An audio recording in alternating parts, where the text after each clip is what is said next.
contact there with, oh, they're starting to wreck! Around goes Grendel right in front of the pack! Oh boy, yeah, that one was totally avoidable. And yeah, just misjudges.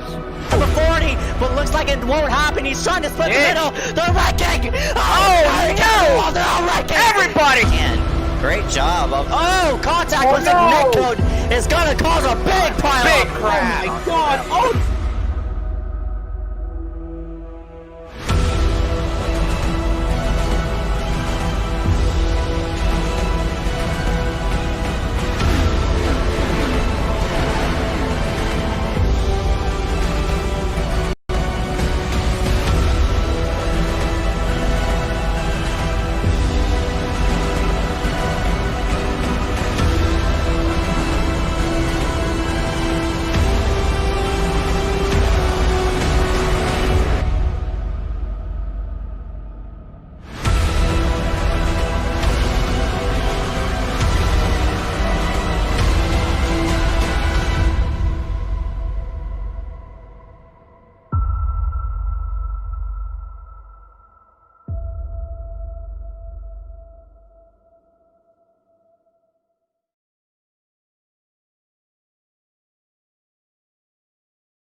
We welcome everybody back here live for tonight's iSCAR event. The iSCAR DeNise Design Series hits it at Richmond Raceway for round number 4 of 20. So we're coming up to the 1/4 mark of the season already, which I'm fairly surprised about, honestly. This season has blown by in a quickie. Here for the iSCAR DeNise Design Series, Richmond 150, going to log in 150 laps here for tonight. My name is Ezeckiel Reyes. And I'm Dewey Schramm. I wonder if this track is called Richmond because it costs a lot of money to build. We'll go ahead and pull up our standings here on the left side as drivers take their laps around the racetrack. Open practice here for tonight, so lap times may fluctuate and such like that. But currently leading practice, Cole Williams in that number 42 has had an impressive, a very, very impressive run this in this series specifically. That number 42 currently leads points as of right now, actually. Yeah, maybe a bit of a surprise name for some people to see up at the top of the board, but that 42 has been pretty consistent in the early going. See him only just 1 point ahead of Josh Patterson, only 2 points ahead of last week's winner, Christopher Weil. So that 41 definitely on a charge to the front, but for right now it still has to get through 2 cars before he gets there. And don't count out Daytona winner Mulrooney and Cody Webster either. They're not too far behind as well. Yeah, this top 13 is all fairly close in points. The last person out is Nick Indelicato, who I do not see. I don't think he's here for tonight. He usually runs the number 10, so I don't see the number 10 on entry. So if Indelicato doesn't show up, it gives the opportunity for Thomas Lloyd, William Schmidt, Paul Granado to take advantage of it, and they might try to charge into that top 13 area. And speaking of top 13, Hunter Johnson, Dane Cruz, those drivers who are tied in on points as of right now. That's going to be something key to watch. And as well as for Hunter Johnson, he didn't even show up. Yeah, I'm not really sure what Hunter's going to specifically, I guess, try to go for in terms of a championship this season. But you know whenever he shows up, he's going to be a threat for the win. But I guess tonight we'll not be seeing that flagship number 12 on the track. However, we do have more than 43 other guys trying to get their way into the field. Tonight will be the top 43 fastest qualifiers in, so we'll have the little B-main afterwards as long as enough people show up for it.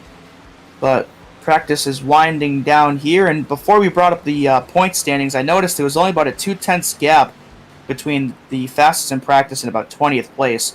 So there's a big, or not really much by way of a time gap at all. So this should be a pretty competitive race. Yep, that's right. We'll find out who's going to be fastest for this qualifying run. We're going to go ahead and scoot ourselves to the side and play the national anthem. So rise up, remove your hats as we salute our nation's colors.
And we are back here live for the Richmond 150. Currently under qualifying conditions as of right now. Drivers taking their fastest to around the racetrack. Currently leading the qualifying runs is that number 41, Christopher Weil. No surprise to see him on top of the board. Brody Gardner in that number 55, going to be in second place.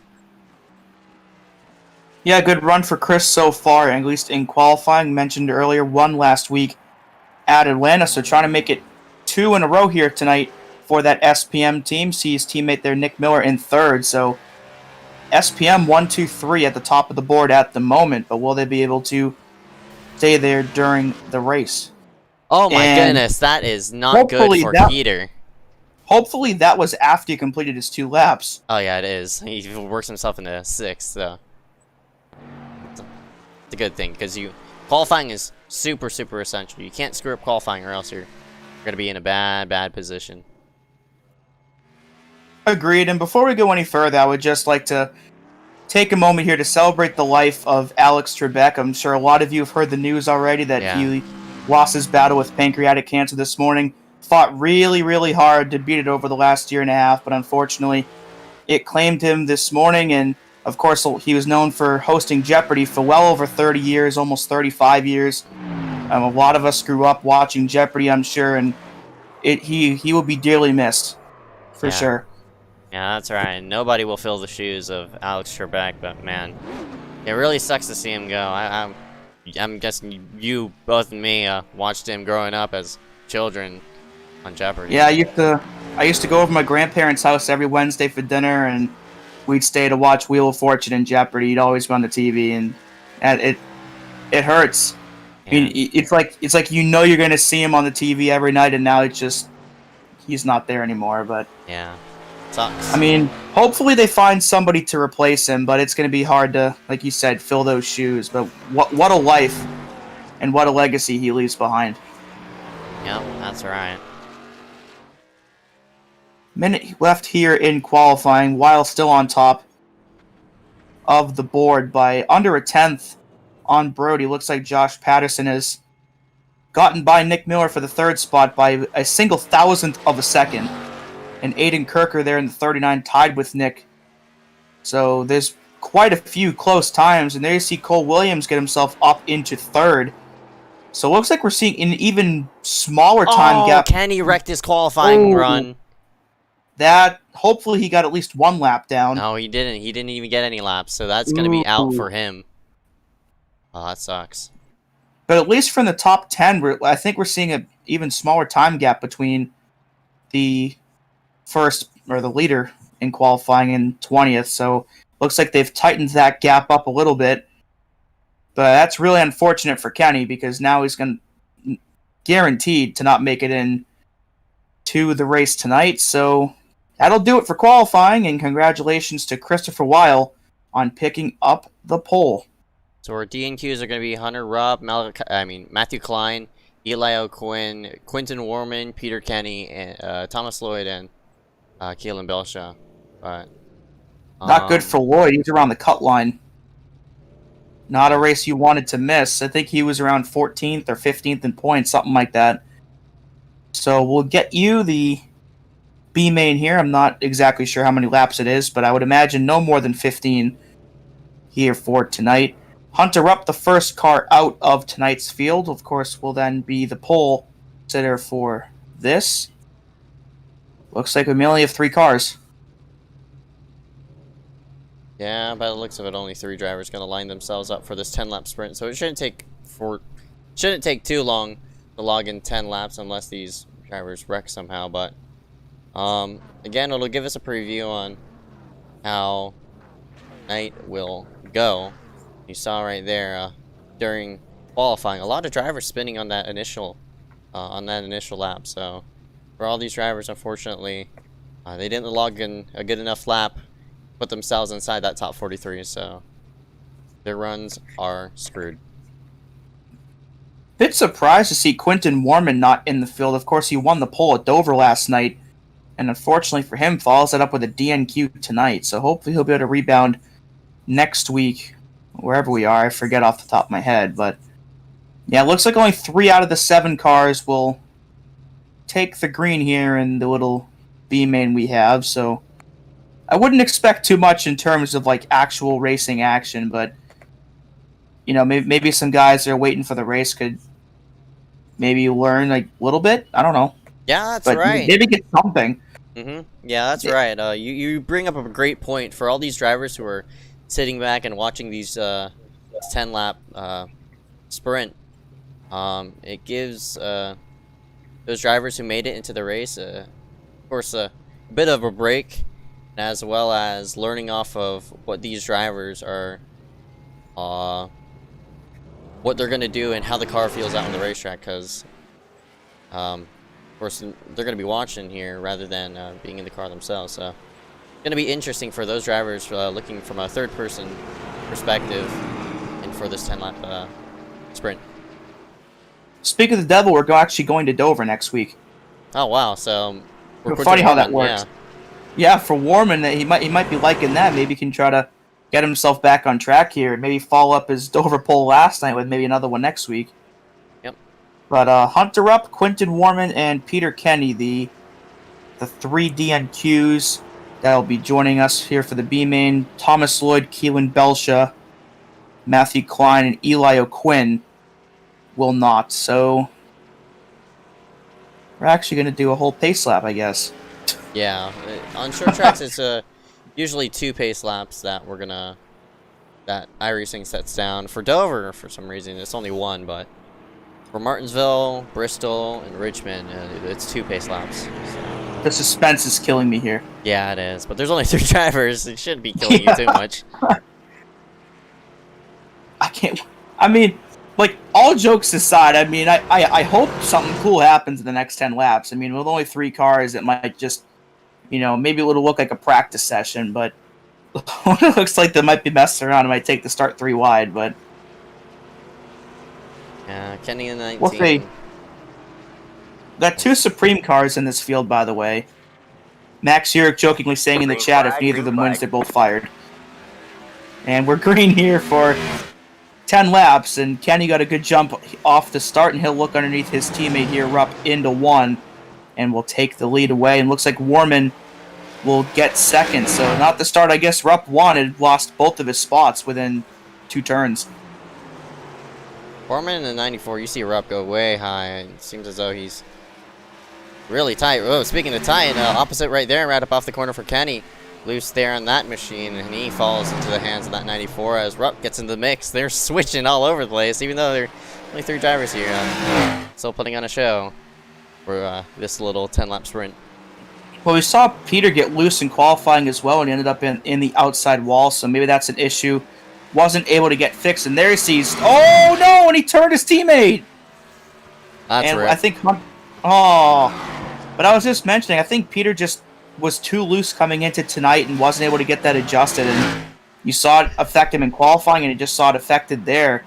So that'll almost certainly take Hunter Rupp out of contention for the B-main victory, and I'm sure Peter isn't too thrilled about spinning his teammate, but...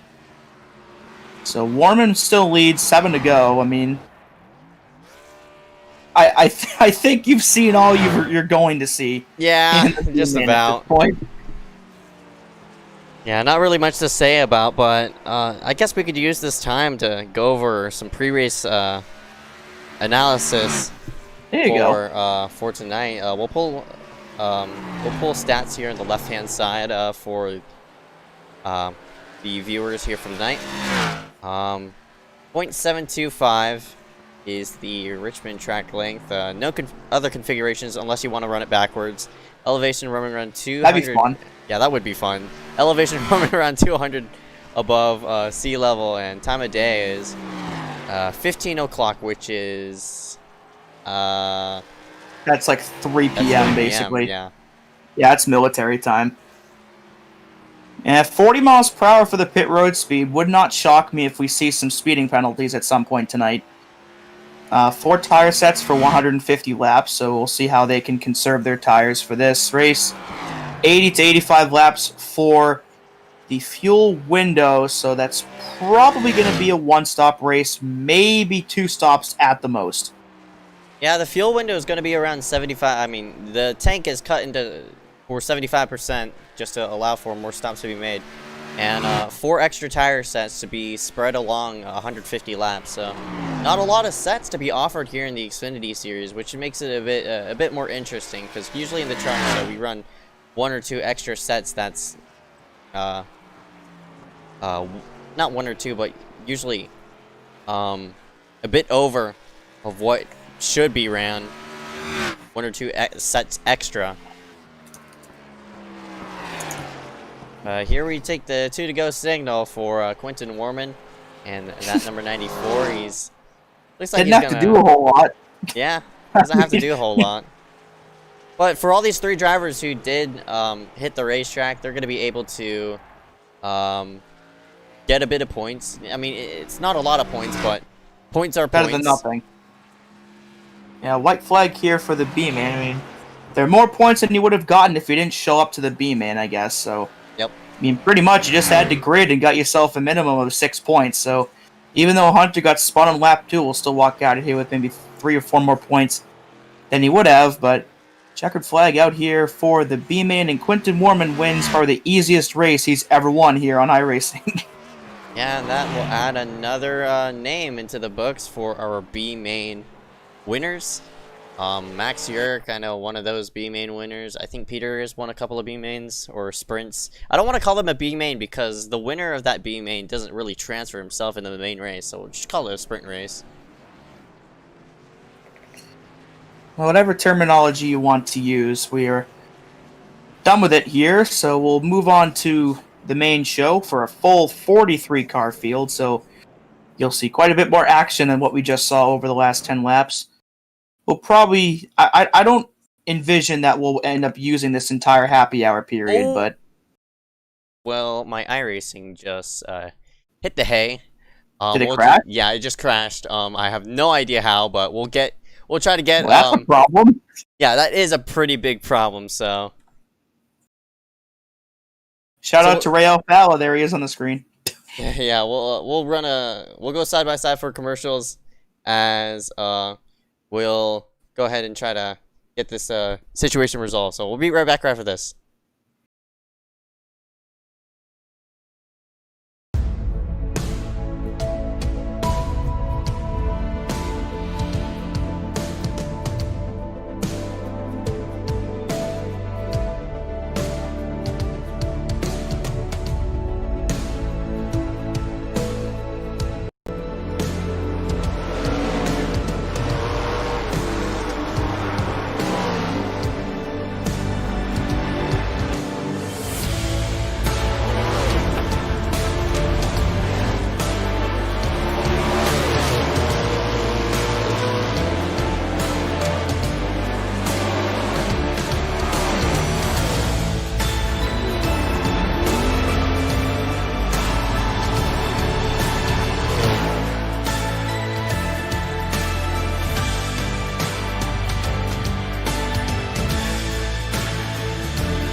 We welcome everybody back here live for the Max Speed TV iSCAR DeNise Design Series Richmond 150.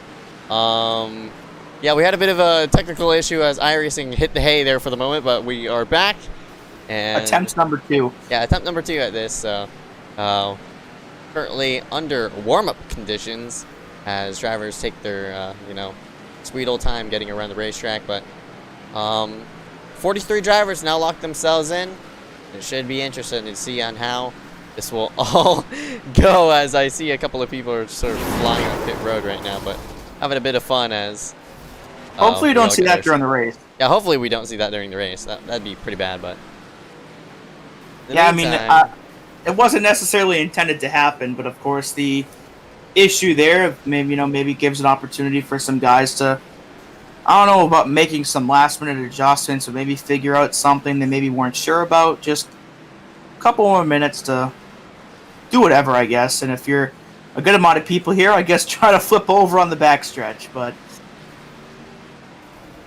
Yeah, hopefully we don't replicate of what we saw yesterday during the crazy show at Dover. I know once let's not do that. But this race in particular has a history of being pretty atrocious. Last year in this series, we had a total of 16 cautions, which is oh man. Yeah, it was really bad. I don't want to remember that race, but it's sort of scarred in everybody's head. Well, you don't want to remember it, but you just brought it up. Oh, boy. All right, we'll go ahead and pull up our standings here. Qualifying results after those 2 fastest laps being logged. Congratulations to our pole sitter. That number 41, Christopher Weil. That number 55, Brody Garner, starting in 2nd place. For what it's worth, the truck race last week at Richmond had 15 cautions as well, so we'll see. Hopefully we can get less than that today. Cole Williams and Josh Patterson make up row number 2. Cole, the points leader. Patterson right behind him in 2nd. Nick Miller in the 95 finished 3rd in the Dover race. Aiden Kirker in that number 39. He starts in 6th. Row 4, Daytona winner Aaron Mulrooney in the 2, always a threat to win, and Eric Heater in the 28. Heater just recently won the Dover race in the Cup Series just yesterday. He looks to go back-to-back here at Richmond. And rounding out the top 10, Michael Kenner in the number 14, Casey Drake in the 87. Rest of the order will be shown on your screen. Find your favorite driver, and hopefully they'll top the charts here for tonight. I expect drivers hopefully take it safe here for these first, I'd say 50 or so laps, because I expect a lot of caution to be spanned around that area. But once we start getting the ball rolling, we should see fast drivers start filtering to the top. Yeah, so between the last Richmond, 2 Richmond races we've run here, that's like 31 cautions between the 2 of them. So hopefully we don't have too many more than that, but some interesting names farther back in the field. Liam Sheen in the O2 has been really strong across all the different series recently, so we'll see if he can maybe break through and win tonight. Cody Webster, always a threat to win as well, defending Yost Auto Sales Series champion. Yeah, Corey Long, one of the SBM machines. Colton Zimmer, I think on Basin Racing or they're Lloyd Racing or something like that. Brayson Collins, the 5. He too, at number 5, finally into the field, as well as the 6 of Uric. Those 2 drivers having a lot of qualifying struggles lately, but luckily they're in here for tonight. Would have been surprised to see Bachman back there in 40th, but hopefully he can get himself further up in the field. And then riding shotgun here tonight, Noah Allison in the 024. All right, field starts to roll off here for the night. Now we're in daytime conditions here in Richmond. First time we're going to be running at daytime on this track car combination. Usually this race is traditionally run under the lights, but here for tonight it's going to be a bit slipperier than usual. Dewey, take us through with the weather. Well, we've have another slick racetrack. You just mentioned it tonight, 98 degrees for the track temperature. We've had quite a few slick races recently. Of course, the Atlanta race, we hit well over 120 degrees, so we've had a bit of a trend for that lately. Of course, mid-afternoon race will do that with the sun still out in almost full force. Not much of a breeze, so that shouldn't affect too much, but perfect day for race fans if they're, if this is a real life race, of course, but COVID, so no. But for the fans that are here virtually tonight, they should be pretty comfortable here for the next 150 laps.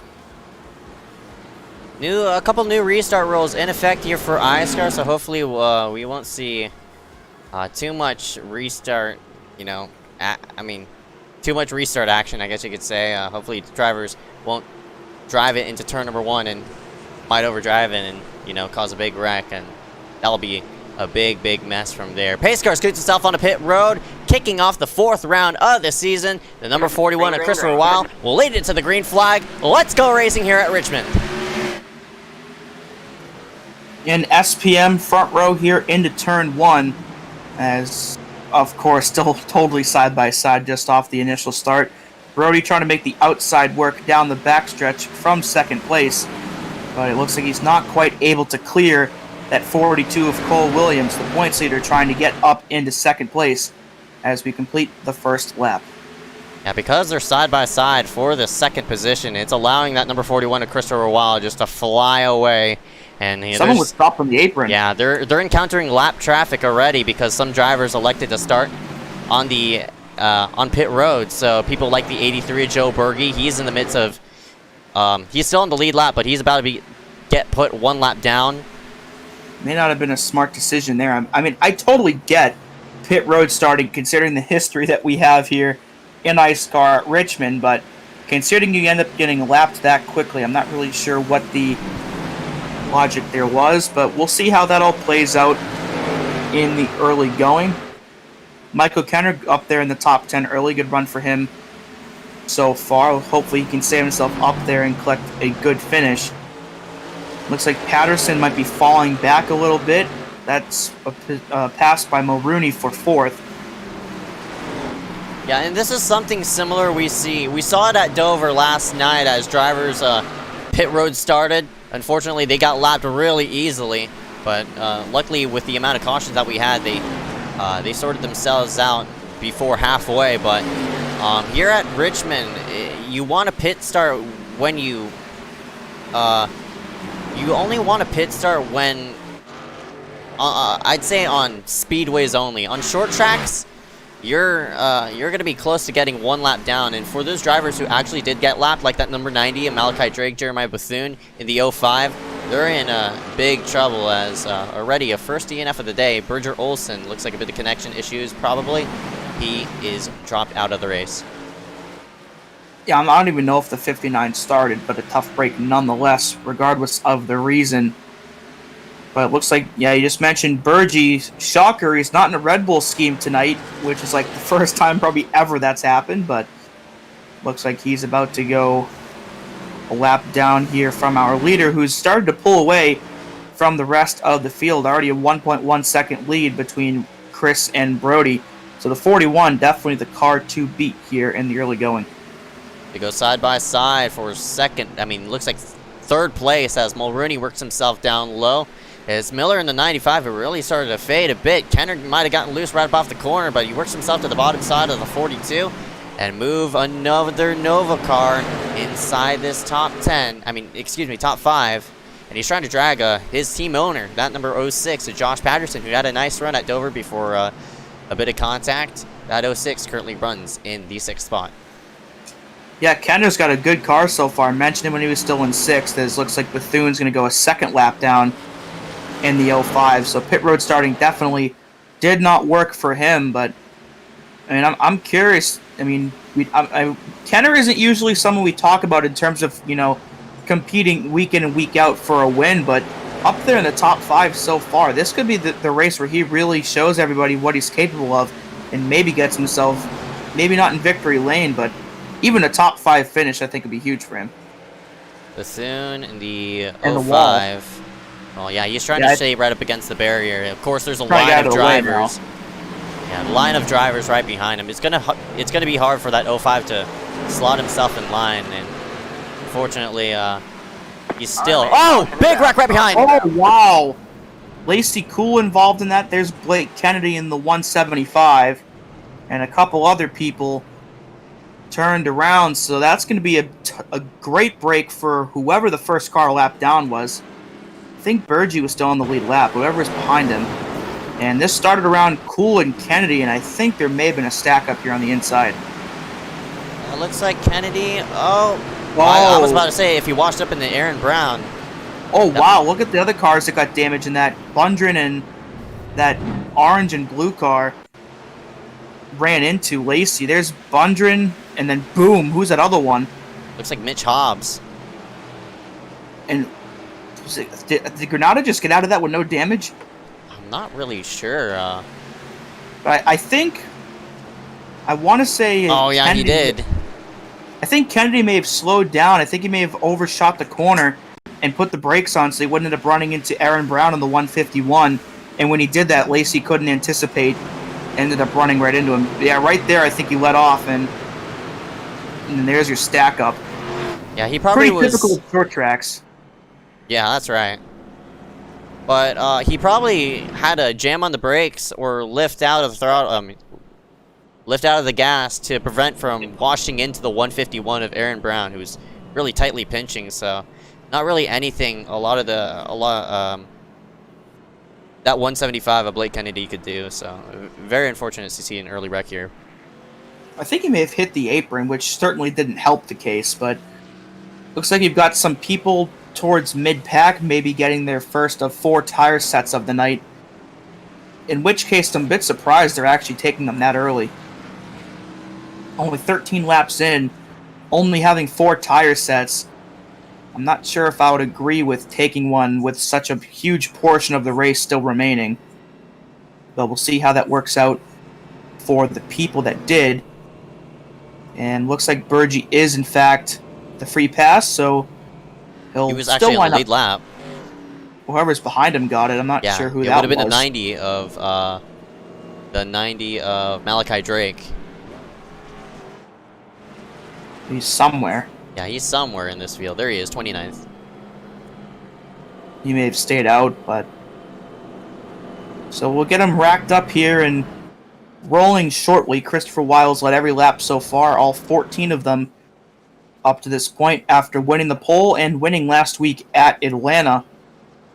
But he had an over 1 second lead, almost 2 second lead before that caution, so he'll have to try to gain that back off the restart, off of his teammate Brody Gardner and Mulrooney there in the 2. And the surprise name up here so far, Michael Kenner there in the 14. So will Chris be able to pull again, or will one of these 3 or someone else rein him in? I'm not really sure, but you brought up the 42, Cole Williams. Yet again, as we mentioned, he's the points leader as of right now. Very surprised by this rookie to showcase himself here in the Xfinity Series. First time we've seen him this whole entire season. He, of course, the R right next to his name signifying he is a rookie. The next rookie on back looks like it has to be in I'd say 10th place, Parker White in the 095.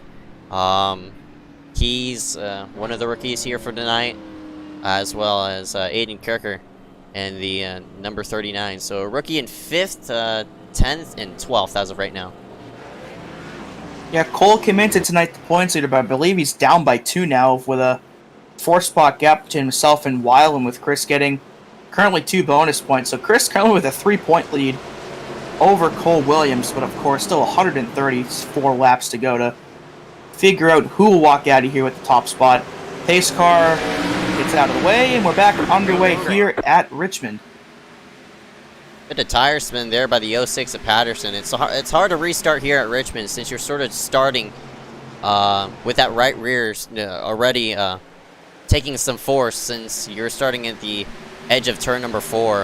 The start, I wouldn't say trial. The start finish line is not in the middle of the front stretch. Rather, it's right off of turn number 4, sort of an opposite of what you see at Talladega, but a very interesting track, and it provides for interesting finishes as well. Yeah, the track I compare Richmond to the most with is probably Iowa, which of course just lost all of its NASCAR dates along with Chicagoland and Kentucky, but you know, they're similar in a lot of ways, but every short track is unique, and Richmond definitely unique in that sense. Looks like Chris starting to pull a little bit, but not as much as he did the first time, as Brody's still right there with him. So the 41 definitely did not get as good of a start as last time. So we'll see if his teammate has something for him here in the next few laps. These top two, all SPM machines, will scroll ourselves back into second place. I think the 2 is an independent, and he's making much of it as he runs in third. And we got a Nova car in fourth, a BDD racing car in fifth, and then Cole Williams, who I think is on Eel Media Racing. I'm not really sure, correct me if I'm wrong, but right now, a very diverse top 10 team-wise. Yeah, a couple more SPM cards towards the back half of this top 10 with Miller and Poindexter. And, of course, another Nova driver in Patterson.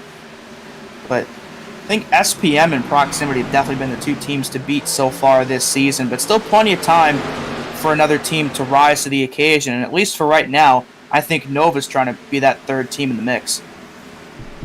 I mean, the man who leads points isn't a Nova car. He's a Eel Media Racing car. So maybe we might have 4 teams in that championship picture. Who knows?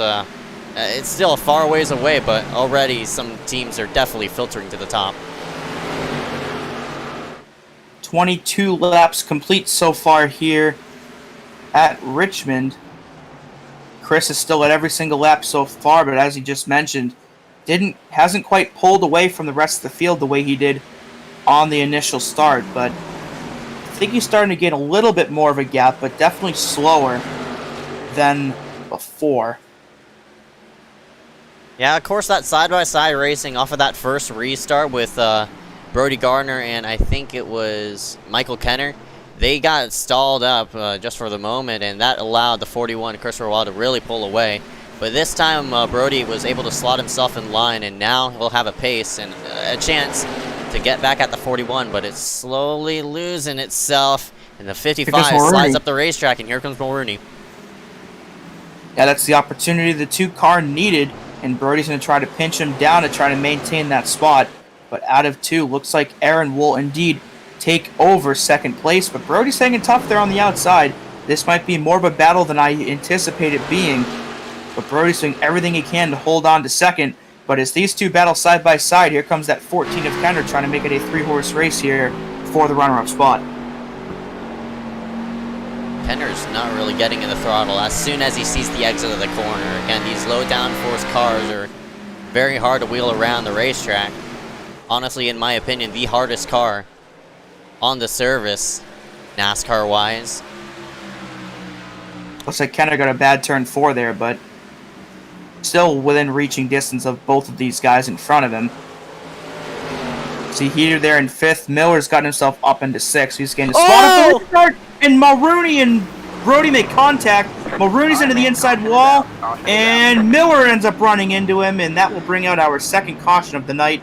And Aaron Mulrooney Jr. spins from 3rd place, and he gets quite a bit of rear-end damage. Wow.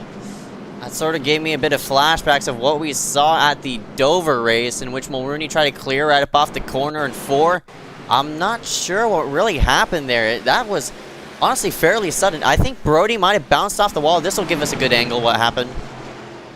Yeah, Brody was pinching quite a bit, and right here... Oh, looks like just a lot of netcode between those 2. Of course, you're racing hard for that spot. And Miller in the 95 elects to try up high to dodge the wreck, but Mulrooney was holding the brakes, and Miller, nowhere to go, piles in. Looks like the only 2 cars involved, but 2 cars in the top 3. Now, I don't know if Brody will get a penalty or not, but I don't envision he will. But you see Mulrooney hit the left front and the left rear of that 2 machine in the inside wall, so that car definitely will be aerodynamically disadvantaged as this race goes on. And yeah, I mean, not a whole lot Nick could do, but silver lining is that nobody else got collected in that. Looks like a bunch of our leaders coming down pit road for the first time tonight, and they will make their way off. Christopher Wild, the first off pit road. Kenner second. There you see Brody Gardner. Looks like he may have gotten either required damage or he's taking optional, but he's going to lose quite a few spots here. And in this case, it would definitely be optional. The only time you'd be gunning for required repairs if one of your track bar, if your track bar is probably broken or the car is skewed and the engine's blown. So Nope, looks like it'll come off probably somewhere in the 20s. yeah, he might have gotten a bit of optional on that but Yeah, he hit the inside or the outside wall, I think, when he bounced off the 2. Yeah, so that's probably about a 30-second optional right there. So it looks like he'll actually be around 35th or so. That really pushed him far back in the field.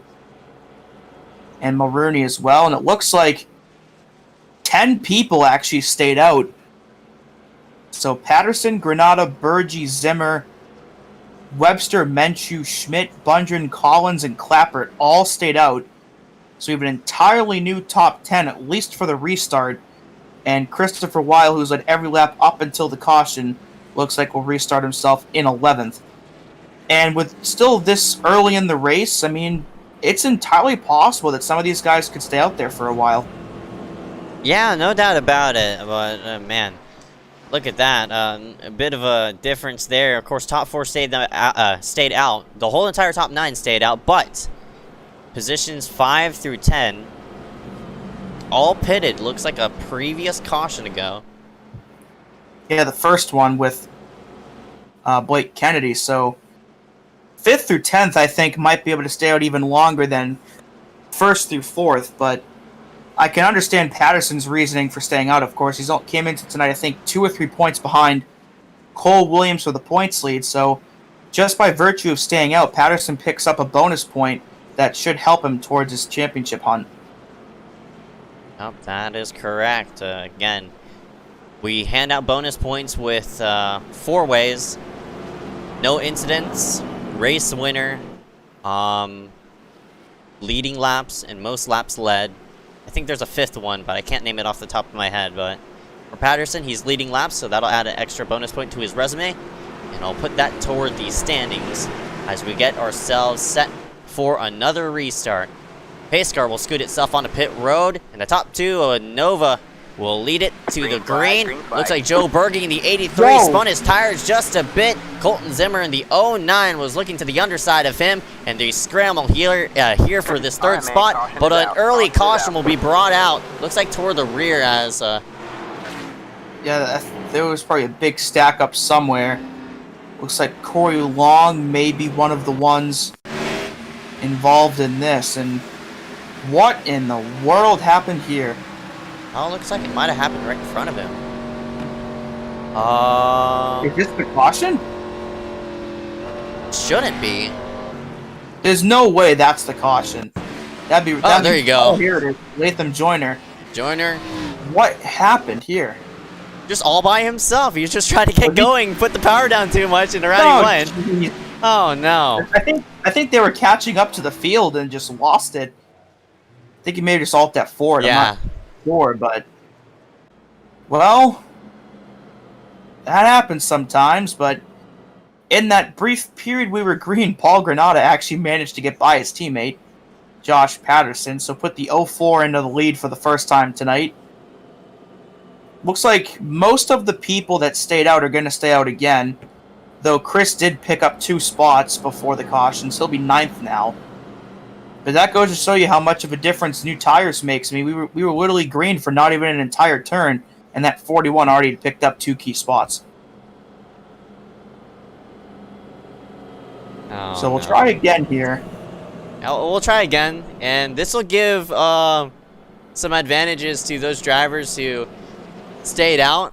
They're going to keep and retain their track position, as well as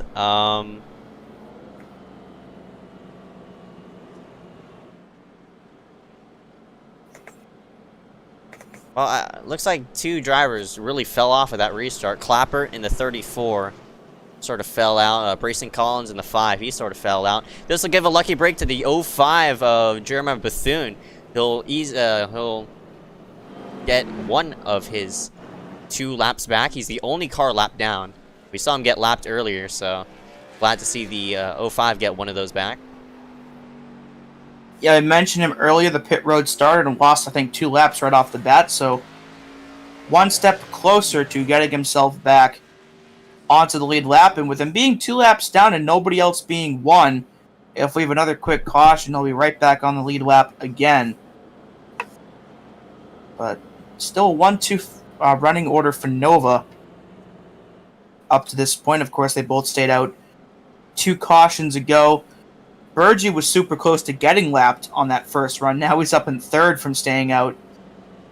But yeah, if we can get going for a bit longer, we'll see how long these guys really can stay out. But we already saw Chris gain 2 spots right off the bat. But will he be able to do that again, or will he have a tough time trying to get by these top 8? The thing is, you can't really take it 3 wide anymore on restarts. You sort of have to be safe be a bit less aggressive on restarts. Not saying you have to be timid, but for the drivers right behind this 04, they're gonna have to be mindful of their surroundings, because it's probably gonna be like a chain reaction. If one driver moves out of line, the whole entire line's gonna move out, and that in turn will make for a big mess. But here in iSCAR, again with the new set of rule changes, you can't jump the restart, so you could only really push the drivers right behind you, right in front of you.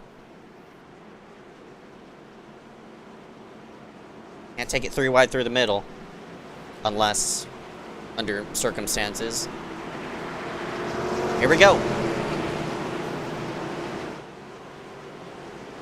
iSCAR scoots itself left. We'll have another attempt at the start, this time by Collins. Washed up the racetrack. Whoa. One car had to check himself up. That was Kenner. He tried to take it 3 wide, but you can't pass the cars on the low side, or else you'll get a black flag. But for the lead, here comes Patterson to the low side.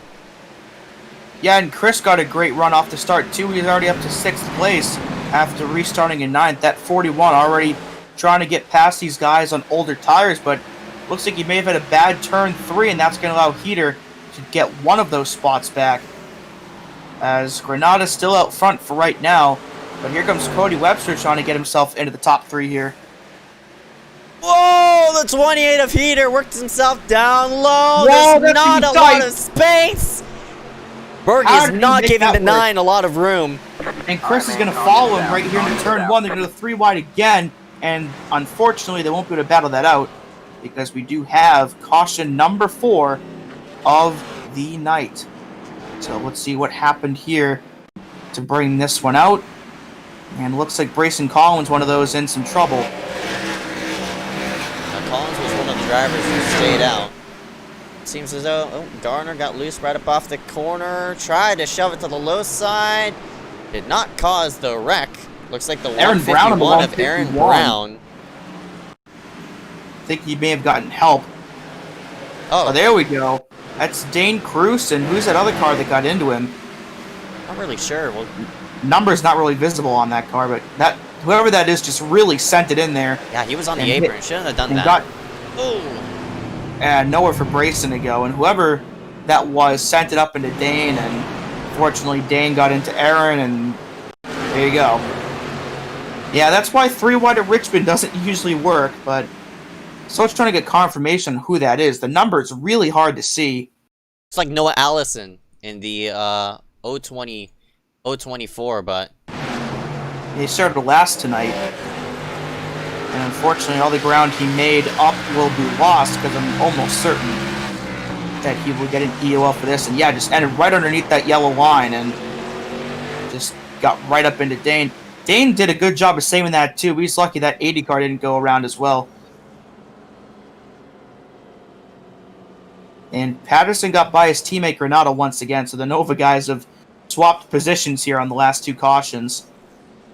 Chris has made his way up from 11th 2 cautions ago, now to 6th. And there's the other caution Bethune needed. There you see him go by on the outside. So the 05 car now back on the lead lap.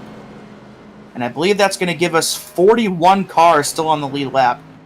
The only 2 retirees, Bridger Olson in the 59 who didn't even start the race, and Latham Joyner, who we saw alt F4 on the last caution. Yeah, off of restarts, it gets really hectic, and even though there's a lot of racing room here at Richmond, there's only really 2 grooves you could file yourself into.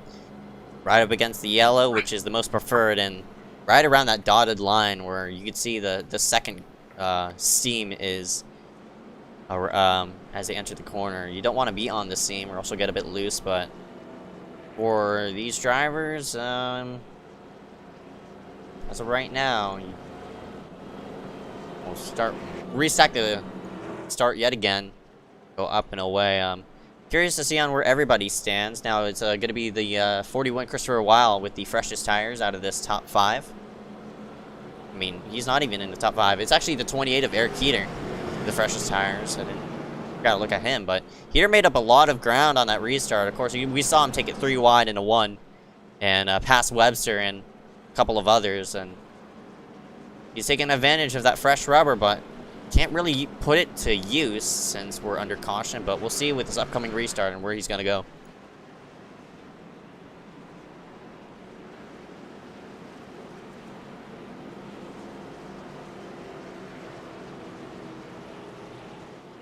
Alright, so the top 5, Josh Patterson, Paul Granata, Eric Heater, Joe Berge, Cody Webster.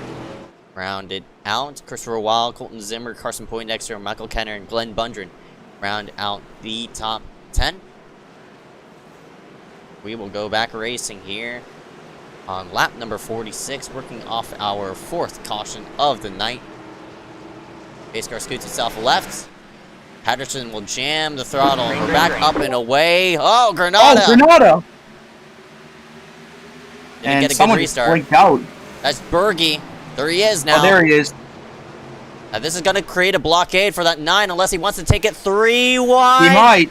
He thought about it, but it looks like he reconsidered. And the top 2 have pulled away. There's Heater going for the lead now on Patterson, and put that 28 up to the front for the first time here tonight. Patterson's doing a lot of pinching down to the low side, but you could only hold off so much as Patterson nails the high side barrier. There goes Glenn. There goes Weil. No. Sheen gets involved. Patterson pile. I mean, not Kenner, Patterson. Zimmer. Oh, they're still piling in. And Colton Zimmer goes flipping upside down and over the inside wall into the infield. Not a long walk for those safety guys right there to get to him, but man, there's more cars. Sampson's around too. Wow.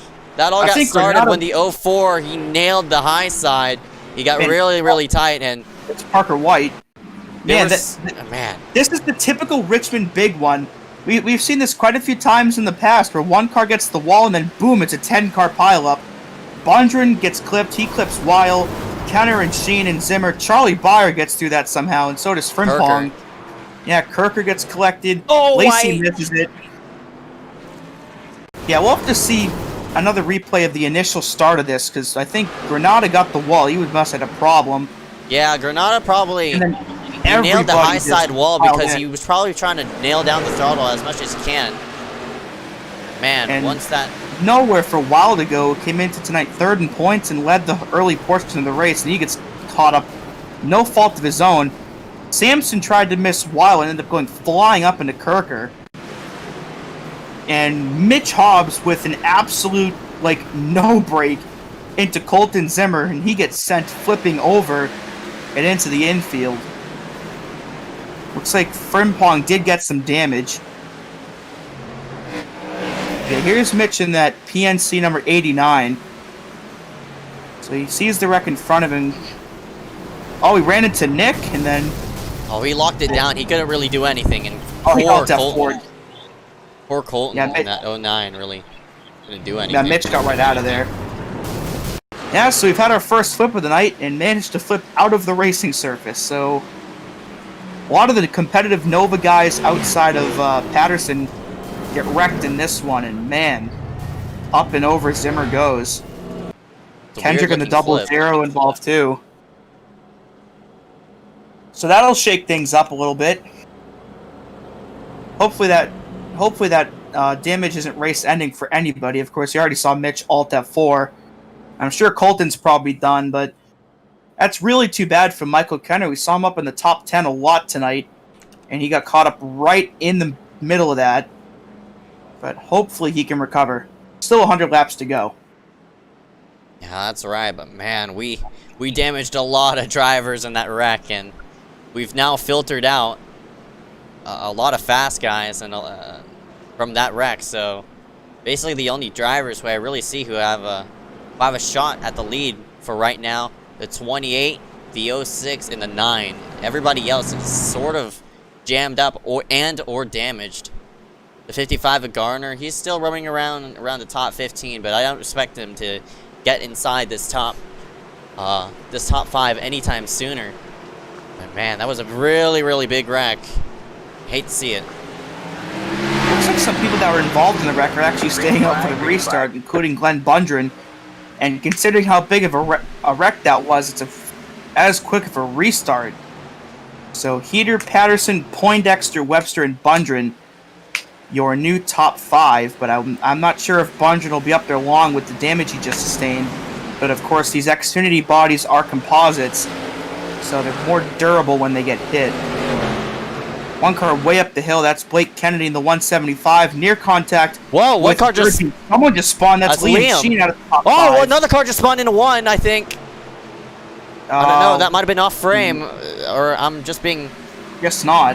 Yeah, I'm just hallucinating a bit. For Liam, though. I wonder if somebody bounced off the wall and came down into him, but that was a weird place to spin around. Yeah, right up off a 4. Right across the line.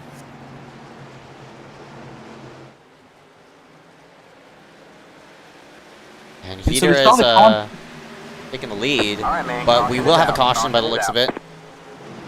This looks one... like something else happened here. Yeah, now we're having a stack load of cautions now. Yeah. I was just about to mention, though, the contact earlier between Gardner and Mulrooney, they're both back in the top 10 now. So good job for them. So we'll see what... So Brayson's blinking a little bit. See what happens here. Whoa, Frimpong, huge send. Oh my god. Just wipes out Kenner and William Schmidt. What in the world was that? I'm not really sure what he was doing. He has a bit of rear end damage as well. He had no shot of making that corner. Yeah, he really drove it in there. I mean, I don't know if his brakes locked up or what, but man, I mean, he just cleaned out 3 people, and he's lucky he didn't take out more with him. And Kenner's night has gone from bad to worse. You see the whole front end of his car is gone and just got wrecked again, so... Whole host of people on pit road here. And it looks like Christopher Weil actually got a lot more damage than I thought. He's currently 7 laps down, so this is going to be, turns out, a rough night for that 41 after it looked so promising after winning the pole and leading the first 14 laps, so... He'll have to rebound next week at Dover. Because in all likelihood, he's probably not going to get anywhere near a top 20 tonight.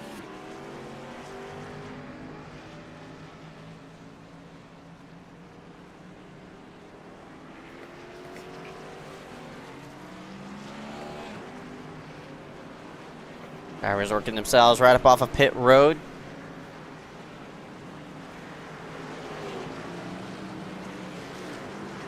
As you see the field right behind now catching to the mix. I don't think the 3 at Baggio made it out. Looks like he did. Never mind of that.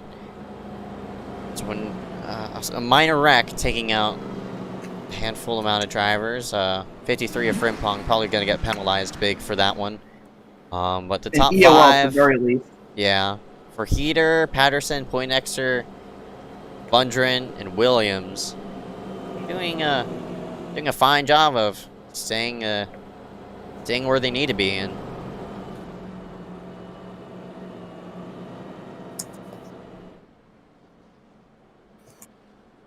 I'm still surprised that Patterson in the 06, he's still staying himself in second as of right now.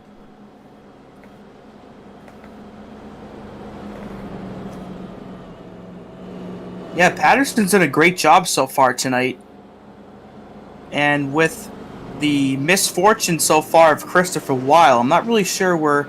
So Cole Williams is 5th, so with him up there, Patterson's doing everything he can to at least keep the points lead pretty close. It was about 2 or 3 points coming into tonight, and it would still be around there either way if these results hold. So a good job by Patterson to keep himself up with Cole, and a good job by Cole to not lose any ground. But the big loser so far tonight definitely has to be Christopher Weil, who won the pole and got caught up in that big mess into turn 3.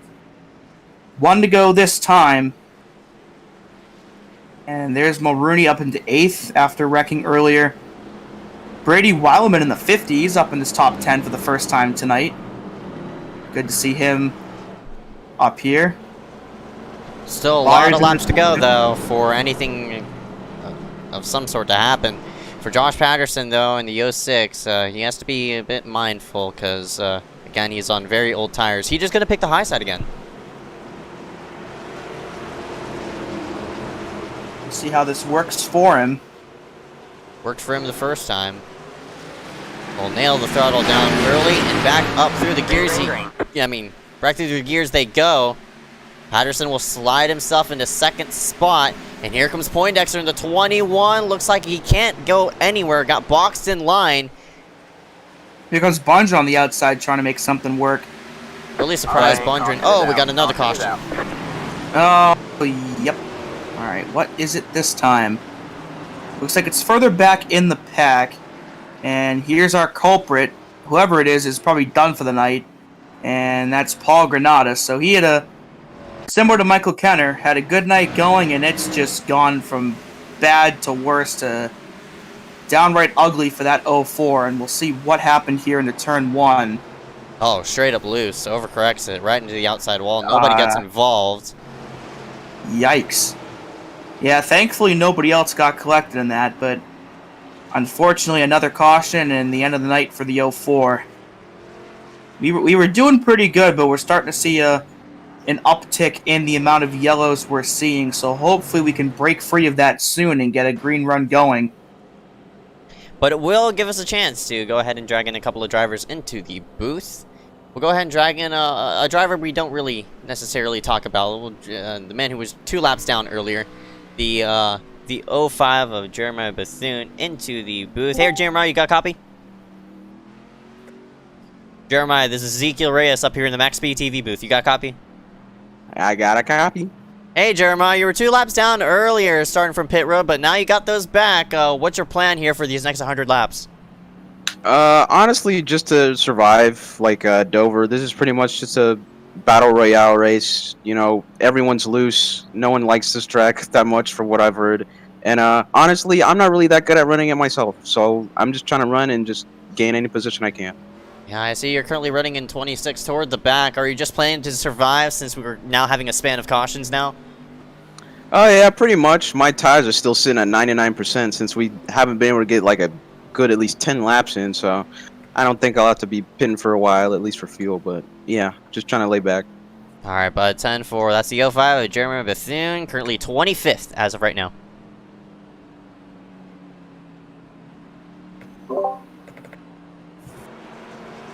So 63 laps in the books this time by. Had a good solid 13 lap stint to begin the race under green before our first yellow. Had another good 10 or 12 laps.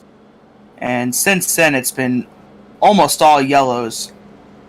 So seemingly continuing a trend we've seen here at Richmond, but still plenty of time for us to try to get a run going and maybe a longer run. We actually saw that happen last season in the Cup Series at Richmond. We had an absolute slew of cautions in the first 100 laps or so, and then the last 100 or so went totally green to the end with Aaron Mulrooney winning by a lot. So maybe we'll see that tonight, but still a good amount of the race to find out how this all shakes out.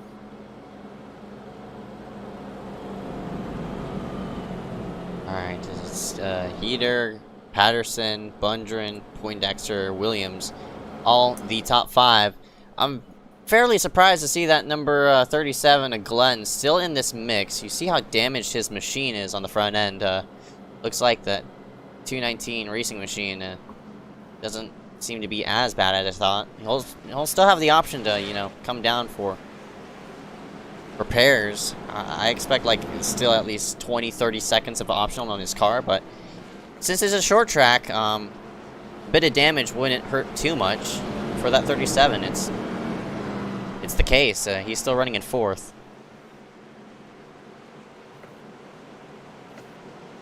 We'll go again, and Heater this time will select the inside for the restart. So Heater, Patterson, Poindexter, Bundren, and Williams. Drake, Mulrooney, Wellman, Byer, and Allison. And Heater steps on it, and we're back underway here with 85 laps to go. Patterson scoots himself down low, boxes into 21. Poindexter has to jam on the brakes, but they stack up again right behind, and this time another caution. And Michael DiMaggio in 3 involved in this one. And is this the same thing that happened to Latham earlier? That's just another self-spin. Oh, it is. We've seen so many self-spins for some reason. It seems as though the setup's just loose, and a few drivers just can't handle it. Well, we saw Peter Kenny in qualifying. Oh, we had another wreck. They wrecked again. Yeah, they wrecked separately into turn 1. This was totally different than what actually brought the caution out. I think Garrett Hess may have been one of those that got turned. Here it is. What happened here? Oh, it was like the 50 Aaron Brown got into Weileman and then collected Allison and Garrett Hess. They're already under caution. I'm not really sure why they're already fleeing into the corner. Oh, who else got Blake Kennedy in the 175 collected in that too? So it's like 4 cars just got wrecked under caution. Boom, boom, boom, and then boom. Oh, 5. Who else is that? That's David Bachman. So we got 5 cars damaged under caution after someone self-spun in the back. So, boy. All right. Well, Heater still leads. Hasn't had to do much to hold the lead, but leads nonetheless. This will save him an extra tire. Well, actually, it will save Patterson an extra tire set. That ended up being a good call for him earlier. Remember, he was one of those 10 people that stayed out after, I believe, the first or second yellow. So he's got a whole nother tire set, still in second place, that he can use for the remainder of this race. But, man, these cautions are they're really starting to pile up now. Now we had a solid at least 20-30 laps green, but now we're starting to rack up cautions. But who knows how this other half of the race will go. We've yet to cross that halfway point around lap number 75. Yeah, look at Patterson there. The only one in this top 16 that hasn't pit a single time tonight. So the only thing that's going to really maybe hamper Patterson, at least for now, is going to be the fuel, because he's going to have to pit eventually for fuel.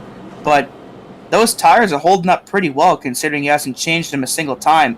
So that means he still has all 4 of his tire sets remaining, where you see some of these guys that pit more recently may have only 1 or 2 left. He's played his cards perfectly so far. Yeah, that's right.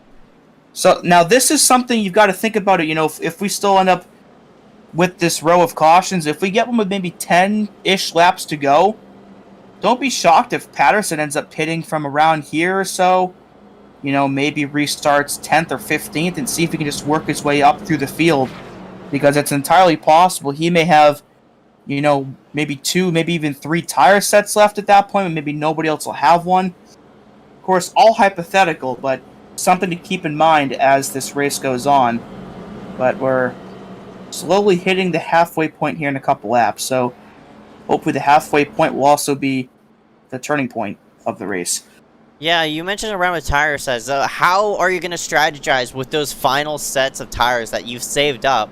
Because if there's a lot of people on the lead lap and they've used up their tire sets, they're going to stay out. And if you want to use that tire set, you're going to be stuck all the way back around 20th place. And with, I'd say, if you're in a situation in which there's only few laps remaining and you pit and you get slotted all the way back to 20th place, really the only amount of positions I expect a driver to make up is about 8. So it's not even going to be enough for a top 10 if you start yourself back around 20th place with a fresh set of tires. But maybe, as you said, maybe around with 10 to go, I'd expect a lot of those drivers to take chances.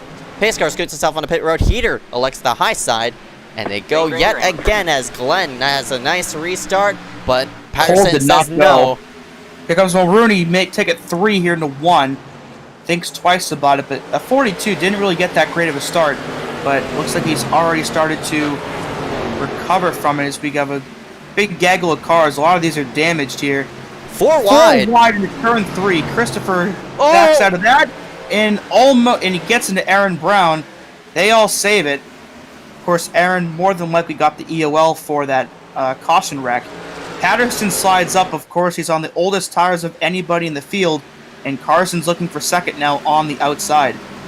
3 wide as Miller shoves it to the low side. No. Oh, that's... Caution is out. Caution is out. Wow. Oh, and there's a caution for something else. I thought that was going to be the caution, but it looks like something else has happened, and it looks like it's involved David Bachman in the 84, who's missing his hood and a couple other parts to his car. And Chris gets involved again. And it looks like this is almost a carbon copy of what happened with Granada, where it just got the outside wall and nowhere for Kirker to go and Chris to go. And add Christopher Wild to the list of drivers whose nights have gone from bad to worse to ugly. Poor Kirker was trying to out-track the corner, didn't expect Bachman to hit the outside wall. He was just trying to follow him there, but right there. Yeah, nothing he could do at all, just trying to make the corner. I mean, Christopher Weil is 19 laps down, just trying to stay out there and gain as many points as possible, and he ends up collected in this too. I mean, tonight's pole sitter led the first 13 or so laps, and man, the result, his finishing result is definitely not going to indicate the speed that he had in the early portion of the race. And there you see that beaten and battered number 14 of Michael Kenner. He is your free pass car, so he will get one of his laps back here. Not sure how many laps down he is, but only 1, so he'll be on the lead lap. I mean, surely he's not going to be competitive in that car, but you know, if more people end up retiring from the race, he'll gain a lot more spots than somebody like Chris that's 19 laps down will. But as we do hit the halfway point here, that time by, so Heater's still out front. Carson's gotten to second, Cole to third, Casey to fourth, and we saw the incident earlier on with Brody Gardner and Aaron Mulrooney, and that 2-car has quietly gotten himself back into the top 5, so obviously he's got damage, but he might be able to compete for the win still.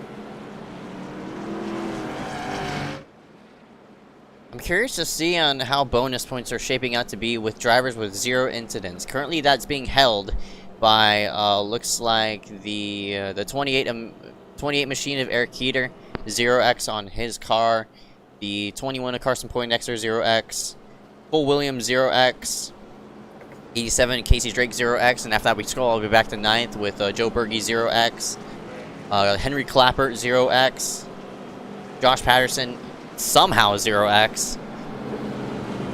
That's impressive. That is impressive. He actually recently pit outside that.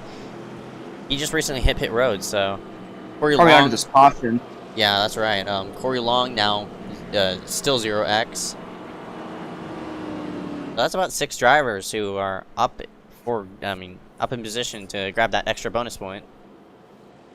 Yeah, and speaking of the 0x, we've got to look at the other end of that spectrum as well.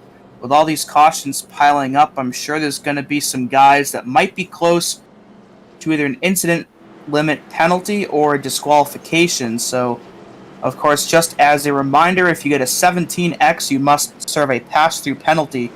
And if you get up to a 22x, you end up getting disqualified. So it would not shock me if some people in the field are close to either one of those 2 limits. So hopefully nobody gets either. But with the way this race has gone, it unfortunately would not surprise me if that does occur. But we'll get ready to go green here in a moment. Yeah, I see like a few drivers, no, actually more than a few drivers, at least 5, 6, 7 drivers roaming around above in double digits already, so they got to be mindful of who they're going to be racing around. But here we go. Going to go for the restart. Eric Heater in the 28 will lead him out. Green, green, green.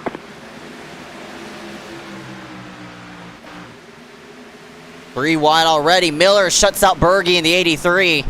They're side by side for this position as the 7 Bayer and the 40. Oh, they're wrecking again. Oh, that's Oh. And that is a commentator jinx personified for Josh Patterson, up in the top 5 all night with a 0x. Finally pits for tires, and he got punted. And he got hit by Kendrick. Oh no, he may have lost it on his own, actually. Kendrick's just... Contact between Sheen, though, and the 1. Oh, he got loose. Oh, wow. Oh! How in the world did Bethune not hit him? Yeah, well... Oh, Kendrick. Yeah, that's just insult to injury right there, but... That might be a wasted tire set for Patterson, too, unfortunately. I think that might also be a restart penalty by the 06. I'm not really sure. We'll have to take a look at the rulebook again, but... Yeah, he looks like he flew up to the line. We'll look here. So I think he was already supposed to... P3, but, you know, Liam was trying to maybe shortcut it. That's why the door opened for it, and of course Patterson's going to take that bait. So I don't think... It looked like one, but it's not a restart penalty. It is, however, another caution, but... Yeah. Mulrooney got by Casey Drake before the yellow came out, so the 2 car now up in the 4th. There's the Lacey Cool in the 40 up in the top 10 for the first time tonight. Nick made Miller's a lot of back up contact there. with a 7 and Bayer, by the way, just to get to that position, but good run by her. Yeah, speaking of Bayer, in 7th place. So quietly a good night for Charlie. Has had some bad luck over the last couple weeks, so trying to get up back on track. And for right now, definitely in a position to do so. Currently the second highest SPM car, with Carson currently running in 2nd. And I'll tell you, that 21 car has got a win coming his way eventually, because he's come so close so many times, and his day is coming soon. Maybe tonight, we'll see. Yeah, for Poindexter and that number 21, man, he came up 2nd about, how many times? It was twice. 2nd or 3rd? It was, yeah, around there, around that position. But Poindexter, let's take a look at his statistics. His last finishes inside the top, his last finishes, I think last week, he finished 3rd at Kansas in the Xfinity cars, 8th at Michigan in the Cup cars, 2nd at Vegas in the trucks, and 3rd in the opening Daytona round. But recently he hasn't had a lot of good finishes. Finished 20th at Dover, 25th at Atlanta, 28th at Chicagoland, but then rounds it out with a 6th at Atlanta, which was this series. So it seems as though this car is just his kind of thing. I take a look at his last finishes in this series. A 6th place at Atlanta, a 3rd place at Kansas, and a 6th at Daytona. So, I mean, not a 6th at Daytona, but a 39th at Daytona. He didn't have a nice run there. He got wrecked, unfortunately. But for Poindexter, he's proving why he runs up there in points as right now inside the top 10. Yeah, it may take him a while to get into victory lane, but don't be surprised if he makes the chase, if in not one, maybe even 2 of these top series. He's really consistent, and again, I firmly believe that win is not that far away, and the pace car will slide itself back on pit road. Heater enters the turn really high, as does Mulrooney, and we're back underway here. 117 laps remaining. Lacey. Oh no, that's oh, Berge! No, my. Well, the caution came out. What Nice a save. The caution came out anyway for a wreck right in the back, I think. Oh boy. What? All right. What happened this time? Um, Was it DiMaggio again? no, not there. It is. Oh, 84. Bachman, Bachman. right in front of him. Yeah, Bachman's already looks like 4 or 5 laps down, and fortunately brings out the caution. But what a save by Burgee there into turn 1. We'll get a look at that as well. And here's Bachman just getting up to speed for the restart. And it's the same thing we saw earlier with Latham Joyner and Michael DiMaggio, just lost it out of 4, getting up to speed.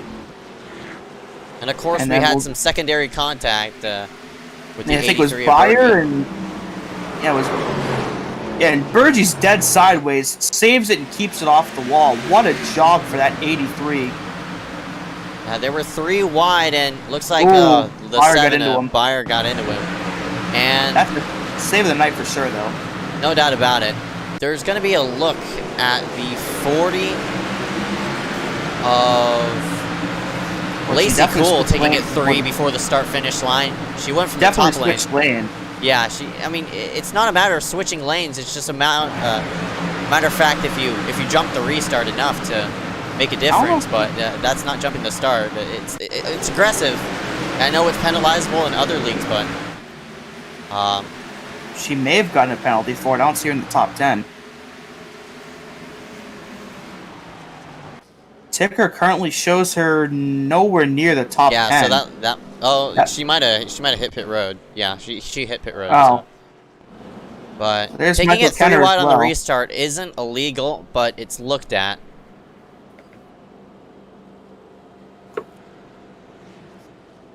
Again, it's a fairly new rule here in iSCAR.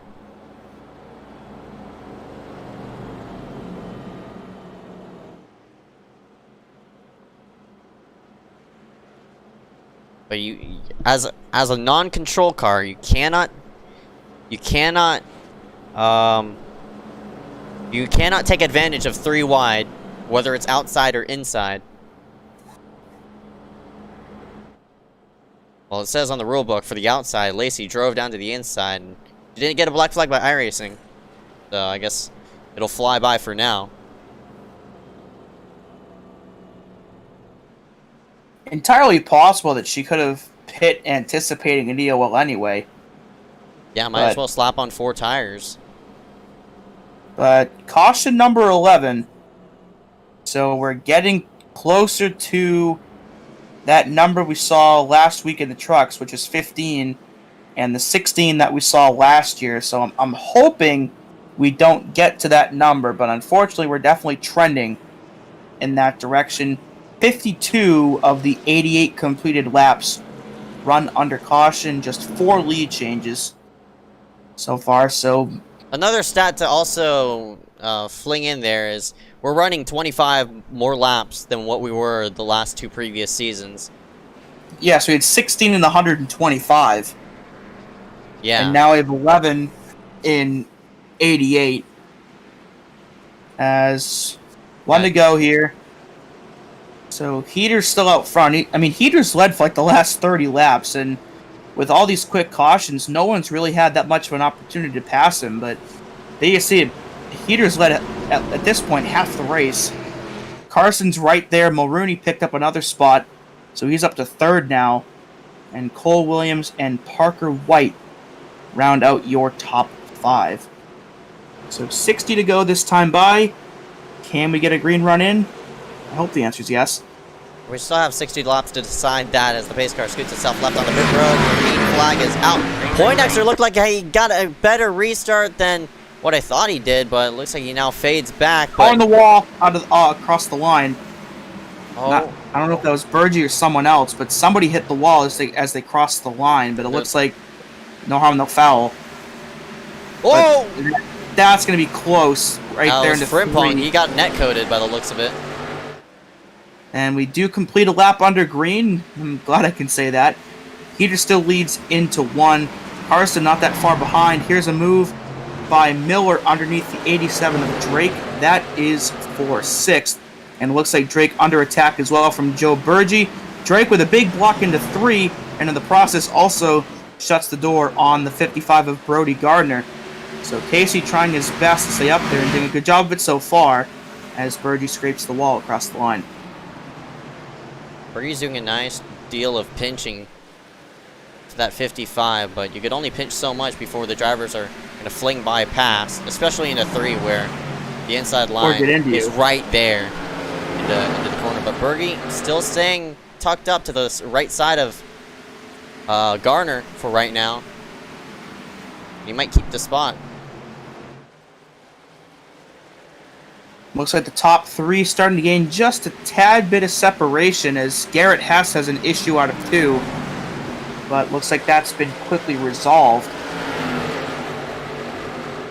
And Birdie still side by side. This is a good battle going on here. This is for 8th place. So Birdie doing a good job of holding that on the outside. And unfortunately, he's going to blink a little bit. And William Schmidt there in the 79 joining in this battle, trying to make it. Oh, and he gets into Birdie. And oh my, he saved it again. Yeah, Birdie's just trying to find a hole in line, but man, he opened up the door for so many people. 3 wide as Gene will shove it down low. Birdie's going to clear himself. Right, Birdie and Dane Cruz both go around to turn 1.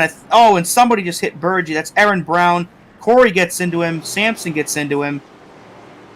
Yeah, third time is... yeah, you can only do that so many times. I know. I think he just came right down on the 80. I don't know if Joe knew that they were 3 wide. He had to known they were 3 wide. The spotter was definitely spotting 3 wide right there, but Birdie still came down anyway. He's still trying to pinch as much as he can, but unfortunately he paid the price. Oh, and there's Aaron Brown getting into him. And there's insult to injury right there. Sampson taps him. I'm actually a bit surprised that took Dane Cruz around, too. That was a weird way to spin. But looks like a lot of the leaders are going to pit here. Mulrooney stays out. And so that's a bad idea, because look how many people right behind have hit pit road. And pit road now a busy place. It could be one of those deals where Mulrooney just stays out to get the bonus point and then comes back down next time. I don't think he would do that in this situation, because for Mulrooney, he was running in top 10. I don't think he would. You want to throw a top 10 runaway just to lead a lap. Well, he's not the only one that stayed out. Noah Allison, Cody Webster, Glenn Bundren, Lacey Cool, Charlie Byer, Michael Kenner, Mark Frimpong, and a couple others stayed out. Looks like Cole Williams will beat Carson Poindexter off pit road. So that'll put the 42 into second on the restart, at least of the cars that pit. Looks like Noah Allison thought about coming down and decided against it. Looks like Christian Visconti in the 180 and Ryan Kendrick also stayed out. So Heater just pit from the lead, and now he's going to restart 12th. And I'm getting a bit of potential deja vu here, because we saw a few earlier in the race, Christopher Weil had led the first part. He pit, restarted 11th behind all the ones that stayed out, and then got collected in that big wreck. So will the same thing happen to Eric Heater, or will he be a bit more fortunate than that 41 was? I don't know, man. You're giving up a lot of track position in this kind of circumstance to take on tires, but it is 50 laps to go this time by. So for the 2 of Mulrooney, look how old his tires are. 55 lap old tires, but you also got to consider the amount of cautions that have been ran. Yeah, I mean, 55 lap old tires, and probably at least 25 or 30 of those have been run under caution. But nonetheless, still older tires than anybody else in this top 15. So we'll see how long he can stay out there for.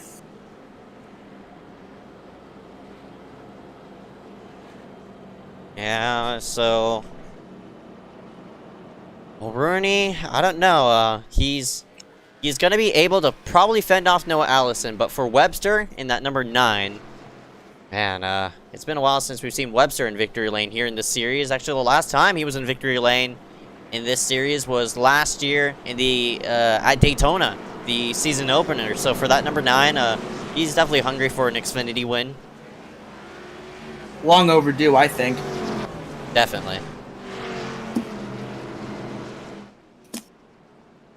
Yeah, the being a season opener, that means it's at least a 22 or 23 race drought since the last time Cody visited victory lane here in the DeNise Design Series. So I'm sure he badly wants to end that streak and put proximity in victory lane once again.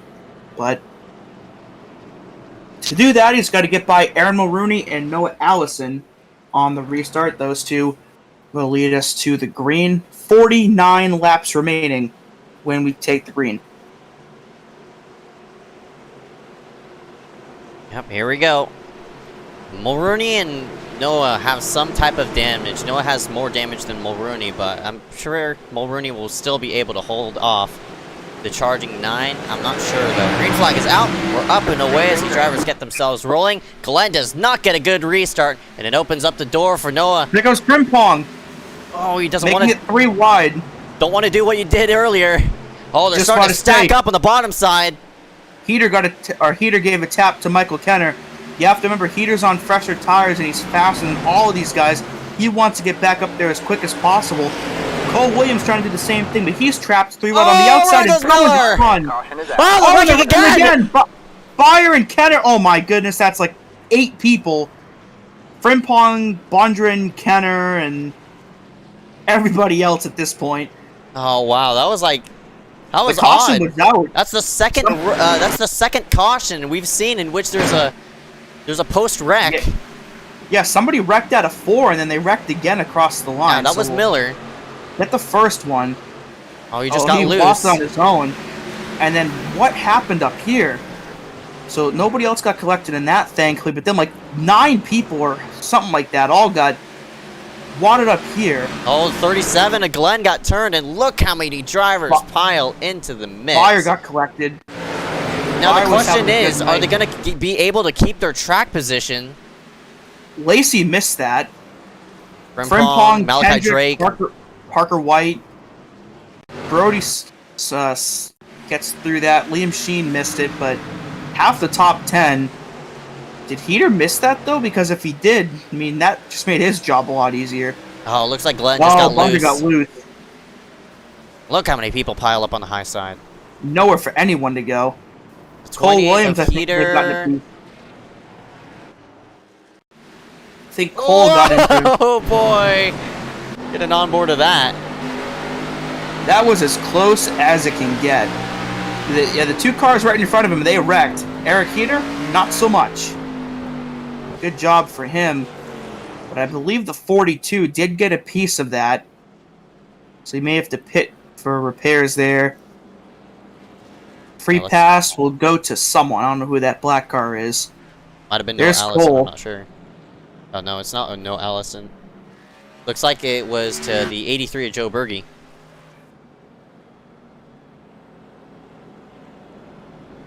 A lot of restart crashes. A ton. We've And seen for a the lot record- of Selspin as well. This is like, for Miller, Yeah. that... I don't know, have you been keeping count? I'd prefer not to. Yeah, it's sort of a very embarrassing, statistic. I think 3 or 4 now, but Yeah. but for what it's worth, by the way, Christopher Weil still sitting 19 laps down after winning the pole. But what we've seen in the last 50 or so laps is exactly why that number 41 is still out on the track. He was 39th, but believe it or not, those 4 positions he's gained now up to 35th. Those 4 points can make a big difference later down the road when it comes to making the chase or making the final 4. So it's small things like that where you wouldn't really think that much of it just by watching the race now. But if you're looking towards the beginning of the playoffs, you look back and say, man, that really did make a potential difference. Yeah, that's right. And a lot of drivers tend to be very frantic during those final 3 during the final 3 races before the chase starts. For all those drivers around that bubble, usually they're in that position because they've screwed up their first couple of races, like at Daytona or the second race at, we'll take Atlanta for example. I know that happened earlier. Maybe at a track now, like right now for Richmond, again, as you said, for Christopher Weil, it might make a difference at the end. And there's so many people around that bubble as well, but man, we're taking out a lot of drivers here. Yeah, I'm sure if 1 or 2 people may have ended up out of the race from that big crash on the front stretch. So if that's the case, then give it 15 or so laps and Chris may get by them as well. We're going to take the green again here with 42 to go. Mulrooney still on old tires, Allison on old tires, Lacey Cool on older tires, and then Webster, Poindexter, and Eric Heater. Parker White, Byer, Drake, and Gardner, the rest of the top 10. So Byer just got collected in that wreck as well as Parker White, but it looks like they're both going to stay out. Fingers crossed here, and Mulrooney steps on it pretty early, and we're back underway. Allison will be able to slide to the bottom side as Parker White finds the high the side wall. barrier. Cool attempts to pinch down the 9 of Here comes Webster, Heater. and here comes Heater 3 wide. That was really close, and Heater's going to pick up maybe 1 or 2 spots here. Restarted in 6th, now up into 4th. So 2 spots just by that, and he might get by Lacey for 3rd here into turn 1. So a great move there for Heater. And here comes Webster looking underneath Poindexter for 4th. Or 5th now.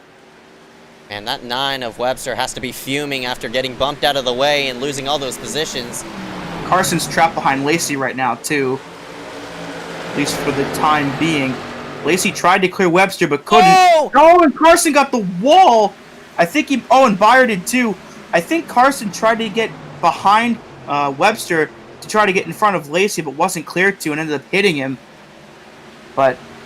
fortunately, they all keep it straight, but that's going to cost Carson some spots. And you saw Byer get the wall behind him, so...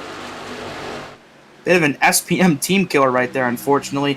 And here's your battle for the lead. Heater already looking for the lead again. To the high side he goes. Goes where Mulrooney can't. And we'll see if he can complete a high side pass into 3. Mulrooney washes up the racetrack just a bit.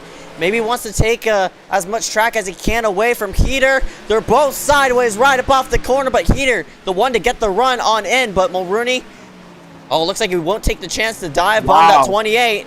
And new leader, Eric Heater, but look at the background. Allison gets booted out of line. And they'll drop back now 2 or 3 spots. And that puts Parker White in the 095 up into 3rd. Almost contact there between Liam Sheen and Lacey Cool.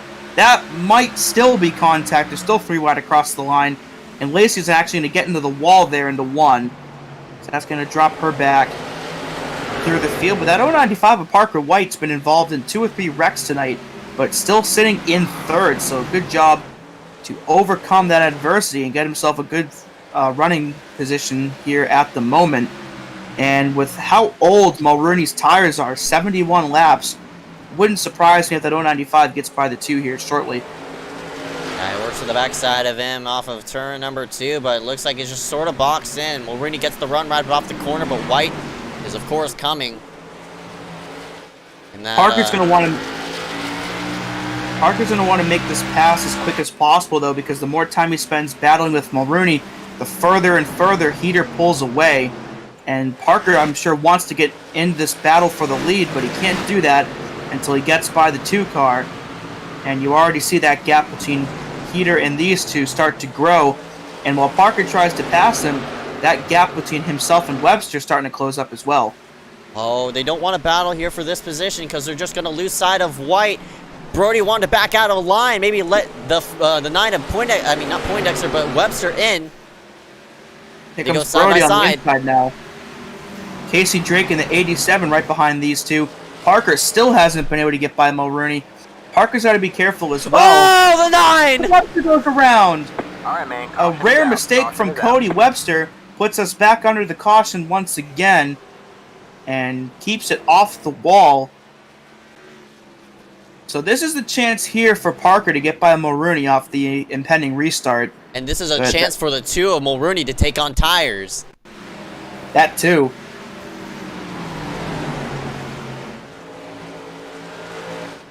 So another self-spin, but Webster trying to put down the power to get alongside Gardner right up off the corner. Tire slipped right up on the rim, and around he went. And now, do you want to pit or stay out? I'm not sure. Well, Mulrooney's definitely got to pit because even if he wants to stay out on the tires, with a 71 lap stint, he won't even be able to make it on fuel to the end either. And there he goes. Brody's gonna come. Oh no, he didn't. Patterson comes in. Allison and Beyer. So Noah's the one who's gonna lead the charge on in. Kenner may have just gotten a speeding penalty. That was sketchy. And looks like the back half of the field, for the most part, coming in as well. So now that Mulrooney won't be holding up Parker White, this is the 095's chance to really try to battle with Heater to maybe wrestle that lead away. That's right. For the 095, one of our few rookie names in the mix, Parker White in the 095. I think he hasn't picked up an iSCAR win yet. He's gotten close multiple times though, but the 095 here, and this is his strong suit. What am I saying? This is his strong suit. Words are hard. They are hard. But this is his type of These tracks are a strong suit. Thank you. Oh my goodness. I don't know. I just having a Rick Allen moment right now, but for the 095, he's in second place now, and he has a chance to gun for that number 28. The question is he going to be able to pass him? Heater's been strong since he got that lead. He's led such a huge part of the race. And honestly, if he may have already clinched the most laps led, I think. I mean, I know he's led at over 50 now. I know Chris led around 15 or so. Yeah, so 45 between Heater and Mulrooney. And with only 29 to go, so that means Heater's already clinched the most laps led tonight. So that will be an extra bonus point for that 28. I forget where he came in points, but an extra point definitely will not hurt for him. But can he cap off the weekend with back-to-back wins? That is the million-dollar question. Go ahead and drag the number 77 and Garrett Hess into the booth. Hey, Garrett, you got a copy? Garrett, it's Ezeckiel Reyes up here in the Max Speed TV booth. You got a copy? Yeah. Yeah, Garrett, you're sitting currently 9th. I think you're about to take the 1 to go this time by. What are you planning here for the restart? I'm at a 14X, so I don't want to be in the general vicinity of other cars. But I kind of want to get a top 10. So you're sort of stuck in the middle on where you're going to go. I guess you're just going to go with a flow, and hopefully they don't wreck right in front of you. They've done it like 20 times before, but hopefully, yeah. All right, bud. 10-4. Garrett Hess in the 777, currently running 9th. We'll go ahead and drag you back in to where Bergie and everybody is sitting. All right. Sort of a late race interview right there, as I accidentally dragged Bergie in with, I mean not Bergie, but Hess in with 1 to go. But here we go. Now, I mean, they did that in real life too, so I mean, not the worst thing that could happen, but Heater steps on it, we're back underway, and Parker White got a terrible start. But Heater got loose there and off of 4, so the gap sort of stalled there. Oh, looks like Heater might have overshot turn 1, but Parker tagged the apron. Parker with a pretty good turn 2, and he's going to try here into 3 to really close that gap, but not enough. And caution comes out. Oh, and almost for something else. What happened this time? Oh my goodness. We have, I was about to say, I think 2 or 3 disqualifications. Oh, what is Allison doing? He takes out. Him and Beyer looked like they both got disqualified from that. But there was a separate wreck. Is that Looks Corey Long? Yeah, Corey Long. So there was two separate wrecks at once. Allison taking out the 7 for some reason. Not sure what that was about, but no, look at that again. Whoever that is spun in front of Webster on their own and got disqualified. I think they stacked up to miss him. Oh, DiMaggio spun by himself, so DiMaggio's disqualified. Yeah. And Noah Allison's sort of trying to dodge the 7. They both get disqualified. And of course, the wreck right here, there's somebody in. Teammates. Chris and Corey both wrecked. They're teammates. What are you doing? Oh boy. As you get a great view there of turn 3. I better believe But, man, SPM with a rough night tonight. But still have Brody and Carson there in the top 5, but the rest of them have, they've had a time. But what happened up... Oh, 34, Clapper. Henry just got right in the back of Corey Long, and Chris is already sitting 20 laps down, just trying to pass all these people that get disqualified and such, and... Now, did Henry just hit him under caution, or had the caution not come out yet? I'm not sure. Maybe the caution came out, and that's why Corey was so low into 3, and didn't. I don't know. A lot of circumstances about that, but I'm not gonna put too much blame out to the drivers themselves. Maybe the caution did come out from that wreck in 2.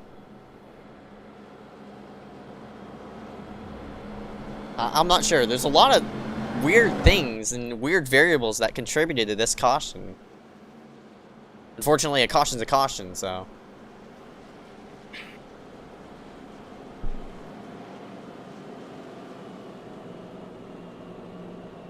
Still have less than 20 laps remaining.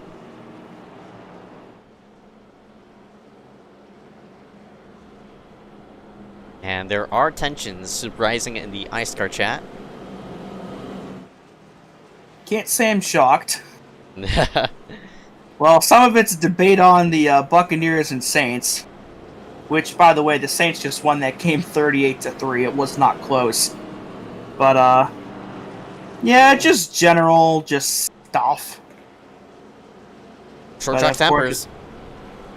Of course, as a Patriots fan, I would have liked to have seen the Bucs play better, but Tom Brady did not do that good tonight. Rip. Yeah. Well, speaking of other races... Yeah, I was gonna say, for heater, I'll pull up, stint again.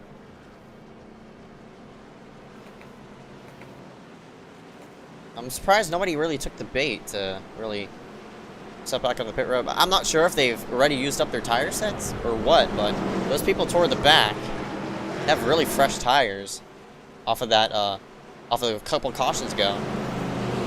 And this is what I mentioned earlier on in the race. Look at Josh Patterson, only 9 laps on those tires. That's what happens when you save an extra tire set to the end. So he's going to restart here in 9th. So can he get by these guys on older tires? And can he try to get up there with Heater and Parker White to maybe contend for the win? He has this thing to go, he has to have this thing go green, or have some type of stint to it, so he could be able to use those tires to his advantage. Currently bottled up in traffic around where Berge, Lacey Cool, William Schmidt is planning to go 3 wide maybe again. Lacey has the oldest tires in the top 10, so Patterson needs to get by her as quickly as possible before he tries to get by anyone else. I believe the Ford is on almost 40-lap-old tires, and see that bobble right there? And this is where Patterson's going to go 3 wide into 1 and really try to get that spot away as someone's coming off of pit road. I think that was Malachi. Look at the blocking right in front. Liam Sheen just fended out. I mean, Carson Boydixon's fending out the O2 machine, and they're starting to stack up on the inside. Everybody fans out off of 4. Here comes Mulrooney. He's on much fresher tires as well. Caution is out. So oh no! And it was Liam. Don't run into William. Oh, he kept it off of William, but the caution wasn't for that. Yeah, it was for something else farther back. And looks like Cody Webster around again. So perhaps maybe another self-spin out of turn 4. Let's see. Around Corey Long and Brayson Collins. Ooh, a bit oh of no, contact Brayson right got there. into him. Oh, he clipped him. And nowhere for Brandon Sampson to go. I think he got hit in that. So Patterson got from 9th to 6th on that restart. That's a lot of ground made up, and there's still a lot of laps remaining. Agreed. See the door right there? Webster got loose. He was still sideways, and then insult to injury right there. Sampson nowhere to go. Of course, on the other side of the racetrack, Liam Sheen, Yeah. the 0-2, was dead That's sideways. That's the third or fourth time that we've seen contact after the caution came out. That's right. There were 3 wide. Looks like Sheen was just trying to pinch down Lacey. And Sheen... Nice save, though. And William got lucky. But Sheen will find himself on a pit road to slap on his final set. So Heater's still out front, and the amount of cautions this race has had, I think that's Frimpong getting the free pass, but the amount of cautions we've seen tonight definitely has played into the advantage of Eric Heater, because with all these yellows, there has been very little time for anybody else to try and mount a charge to get past that 28. So the more cautions we see, the higher the chances are that that 28 can wrap up his weekend with back-to-back wins. Will be the first driver to do it here. The first driver to do it this season. Maybe not the guy you would have expected to do that, but definitely a lot of talent in that 28 machine for sure, though. I don't know if anyone would have expected it to, but it wouldn't be surprising either. But Parker White in that 095's had a pretty up and down night, getting collected in 2 or 3 separate incidents, but find himself up there in second in contention. Brody was up in the top 5 earlier tonight before the incident with him and Mulrooney, so we know his car is fast, so don't count him out either. Carson's been up in this top 5 for the last 30 or 40 laps. We'll see if he can stay up there. And with Liam pitting, so now Patterson's going to restart third on the bottom, behind Brody, and then likely behind Heater, assuming he takes the bottom. And Mulrooney will start behind Patterson. So Patterson and Mulrooney, the 2 guys I'm going to watch on this next restart, because I believe they've got the freshest tires in the top 10. Yeah, that's right. They need a lot of green flag laps. They need this from 15 to go on forward. They need this race to go as green as it can, because they're the only chance they're going to have to use those tires is, of course, under green. But we're having so many cautions right now that Patterson's sort of been bottled up in 5th, 6th spot. He can't really go anywhere, and of course with restarts you get even more boxed in. So for the 06 of Patterson, gotta be as aggressive as you can, but don't get a restart penalty, obviously.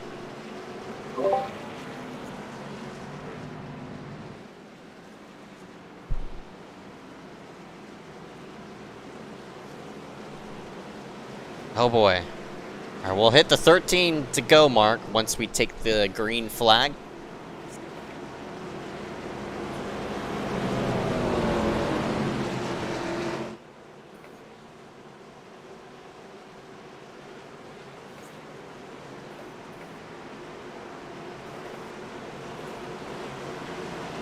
Alright, so 13 to go here for the restart. Hopefully the final one of the night. Heater has elected the outside lane. And he'll step on it really early. And that was not a good start for Parker White. Brody's going to look underneath him for second off the start. And look at how much Heater pulled in already into turn 1. Double wide around that area. Garner up into second position. But again, Patterson with fresher tires than him. Patterson's going to do all he can. I think Schmidt may have tagged the wall out of 2. 12 to go this time by. Time is running out. 3. Here he goes. And I think Brody thought about blocking him, but reconsidered it. But Patterson's going to try to get that spot. And I think he might here out of turn 2. And that was close between Brody and Parker White. And now look at Liam Sheen. He just merged out onto the track in between second place and Eric Heater. So that's another thing that's probably going to work into Heater's favor, because now he's got a lapped car between himself and the rest of the field. And Brody's in the wall. Well, I think Sheen's on fresher tires, so this is not going to pose a threat to Josh Patterson, but it might pose a threat to Eric Heater. Do you want to let Sheen by or try to use him as a bit of a buffer for Patterson? Oh, the wrecking! Oh, no! Oh, Garner holding the wall! Huge crash. Poindexter and Garner, Mulrooney, Kendrick, and the terrible night continues for SPM Racing as both of their cars in the top 10 just got junked into turn 3. What happened?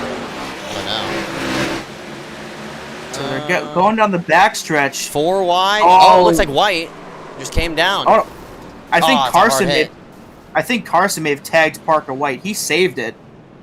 So Patterson's now in second.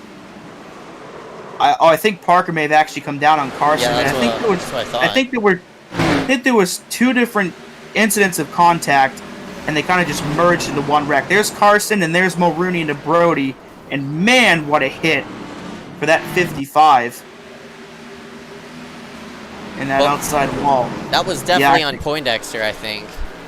But yeah, I think At that angle, looking down, coming from 3, it looked like White came down, but now you see as not Mulrooney, but Poindexter really shoved into the corner. I think Mulrooney may have ended up getting into Brody anyway, though, with the way that all played out. I think right here into 3, Yeah, that's there's close. Yeah, I think Mulrooney still would have ended up hitting the 55. Kenner got hit in that. Schmidt got into it as well. So that ended up being like 6 or 7 cars all getting damaged. And that'll shake up this top 10 once again. And this is a huge break for Patterson. Now the gap is closed again, and this time he's on the freshest tires out of this top 5. And he doesn't have to pass anybody now to even get to Heater, because the only car in front of Patterson is the car he's trying to get for the lead. So Parker with that save into 3, he'll hold on to 3rd. Cole Williams missed that wreck, he's 4th. Lacey Cool missed that, so she's in 5th, but I believe she's on super old tires. Nick Miller in 6th, Kendrick 7th. I believe Kendrick is that car with the front end missing. Yeah, there you see Lacey with 56 lap old tires and nobody else older than 45. But there you see Heater and Patterson. Heater's tires twice as old as the ones on the 06. So can Heater hold on, or will those tires be the difference? There's Casey in 8th. Christian Visconti and Max Urich round out your top 10. 2 names I was not expecting to see up there. I believe Max started around 40th or so. So great job by the 6 to avoid a lot of the trouble tonight. Looks like one of the cleanest cars in the field, at least if you don't count the rear end. So, I mean, that 6 car may end up walking out of here with a top 10 after all this tonight. Great job for him so far. But we still have a lot of racing left. I mean, not too much Definitely racing true. left. But 2 laps, honestly, is fairly long. We'll probably take 5 or 4 laps to go. If we take, on the green, if we take the 1 to go signal right now, it will be 5 to go. And indeed, we start double ending up, so 5 laps to decide who's the winner. Josh Patterson on the freshest tires out of this entire top. No, Cole Williams in the 42 has fresher tires as well than the 28. So can Cole Williams maybe could make a difference here on this restart? We're gonna have to find out though. Keep in mind though that Patterson and Cole Williams are currently 1-2 in the points. I believe Cole came into tonight the points leader, I think by 2 or 3 over Patterson. That pink car that just went out of frame, Christopher Weil, he came into tonight 3rd, but he's many laps down, so not in contention. Heater steps on it, and we're back underway with just 5 laps to go. Can he hold on for just 5 more laps? Lacey slid up right in front of the 87 and Casey Drake opened up the door. 3 and 4 wide right in the background. I think Jeremy Bethune got put in the wall. Here comes Patterson. He's there. Patterson has yet to go to victory lane ever since the truck series at Indy. This is where that extra tire set that Patterson saved earlier could be the difference. 4 to go. Patterson got the nose underneath, but wiggled a bit there out of 4. He'll have a shot here into turn 1 to make the pass. And contact! He shoved him up the track! Patterson to the lead.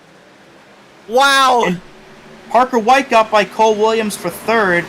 Miller's looking there in the top 5 as well. Heater tries to close the gap, but can't do it on the older tires. But the caution comes out. Ooh. Oh, now you've given the chance for the 28 To return the favor. Yeah, that's right. You And throw we'll a see rock, what I'll throw a rock. And we'll see what the caution's for. Looks like it may have been further back in the field.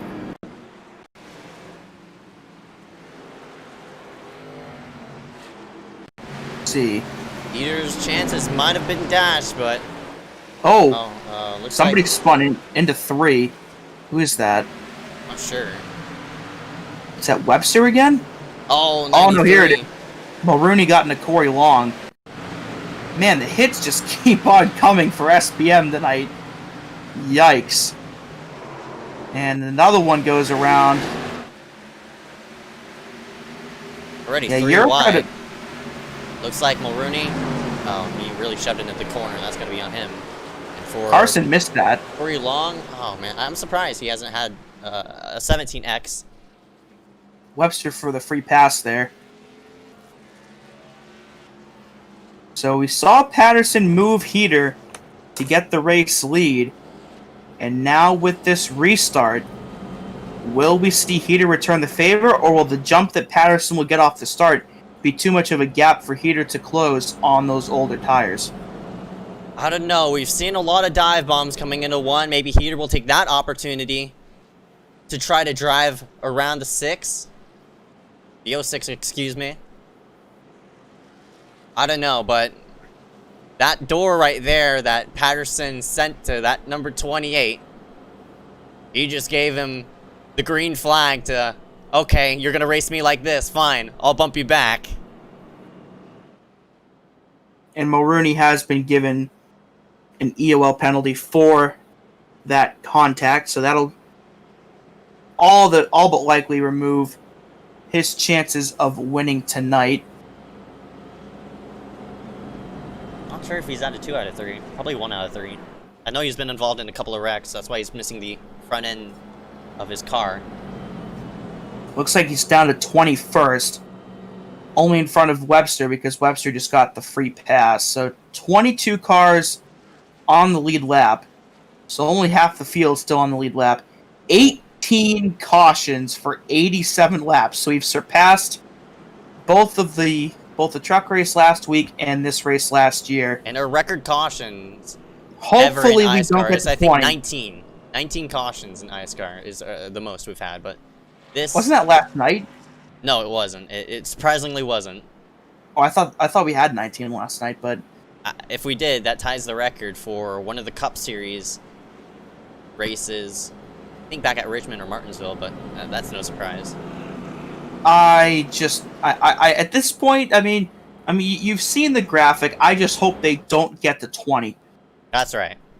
At this point, that's all I'm hoping for. But Yeah. should get the 1 to go here, and indeed All right. we do. So here's our setup: Josh Patterson on fresher tires, the leader. Eric Heaters led the most laps tonight, but on older tires, he's in second. Parker White's had a pretty solid night in third. Nick Miller, the least damaged SPM car, still up there in fourth. Points leader Cole Williams in fifth. Casey Drake, Ryan Kendrick, Christian Visconti, Lacey Cool, and Max Urich. The rest of the top 10, who will come out on top of what has been a pretty much of a slugfest here tonight. The last victory that Patterson holds, April 12th of 2019. He'll have a chance right now. Green flag is out. Heater looks like he got a good enough restart to maybe bump Patterson. Whoa. There he comes. Parker White got a good restart Oh, of his own here in turn 1. Heater moves Patterson. Bump Here and comes run. Heater to retake the lead. Here goes Parker White, the 095. 3 wide for the lead, and he gets loose. They're all over the place in the 3. Heater comes out with the lead, and Parker White to second. White flag at Richmond. Can Heater hold on? 1 more lap to go, and Heater pulled the bump and run as expected. Now Patterson is going to sail the Oh, he 095 goes up the quicker. track, and he'll lose a chance at the win most likely as they More go for contact. second place. Oh! And puts Parker in the wall, and around goes somebody into the outside wall there. And out of turn 4, Eric Heater's going to hold on, and he will win back-to-back races here this weekend as Patterson and White both go around at the line. Congratulations to Eric Heater on winning his second race in a row as everybody else wrecks across the line. Oh man, he got a good enough restart to pull the bump and run into 1. He did it. He timed that perfectly. What a move. Wow. Oh man, it's been a while since we've seen some contact for the lead like that, but short track racing at its finest. Eric Heater moves Josh Patterson out of the way to pick up the victory here tonight. I thought his chances were dashed once Patterson got the lead, but that caution really saved the thing for that number 28 of Eric Heater, and he burns it down here in the front straightaway. Patterson's going to be mad at himself for that one, I'm sure. But it looks like he still got third, even though he spun. But what a job by Eric Heater, and becomes the first driver this season to win back-to-back races, whether it's in the same series or between the different ones. Won last night in the Cup Series at Dover, and takes the checkered flag in tonight's slugfest here at Richmond. After 18 cautions, 28 comes out on top. Full results going to be showing right on your screen as Eric Heater pulls a 2 to go bump and run on Josh Patterson, resulting that number 28 into victory lane. Parker White, 095, who moves himself into second. Cole Williams, Nick Miller, Josh Patterson. Of course, Josh was the leader on that restart. Unfortunately, he gets booted out of the way. Christian Visconti in 6th place. Carson Poindexter in 7th. One for him. Max Urich in 8th place. That is a huge surprise. Brayson Collins, he too looks like in 9th place. And William Schmidt rounds out the top 10. What a top 10. Looks like Cole Williams will also retain the points lead after that spin as well. Henry Clapper, good job for him in 11th. Jeremiah Bethune, we saw him get lapped twice in the early going. He rebounds for 12th. Casey Drake was in the top 10 on that final restart. He gets 13th. Blake Kennedy, 14th. Marooney got that EOL. He ends up 15th. Corey Long, Lacey Cool, Ryan Kendrick, and Joe Burgee round out your lead lap. And Liam Sheen rounds out your top 20. Michael Kendrick, Cody Webster, Dane Cruz, Brody Gardner, Malachi Drake, Garrett Hess all around that 1 lap down mark, either with probably got set back there with penalties. Mark Frimpong 10 down, Aaron Brown 15 down, and Brandon Sampson down 22. Christopher Weil won the pole tonight, led the first 15 laps, but got caught up in one of those wrecks. He rounds out 31st. Michael DiMaggio, Charlie Byer, Noah Allison, and Glenn Bundren. David Bachman, Aiden Kirker, Jackson Menchu, Paul Granada, and Colton Zimmer all finished many, many laps down. Final 3 positions on the grid. Mitch Hobbs, who we saw pile into the wreck with Colton Zimmer.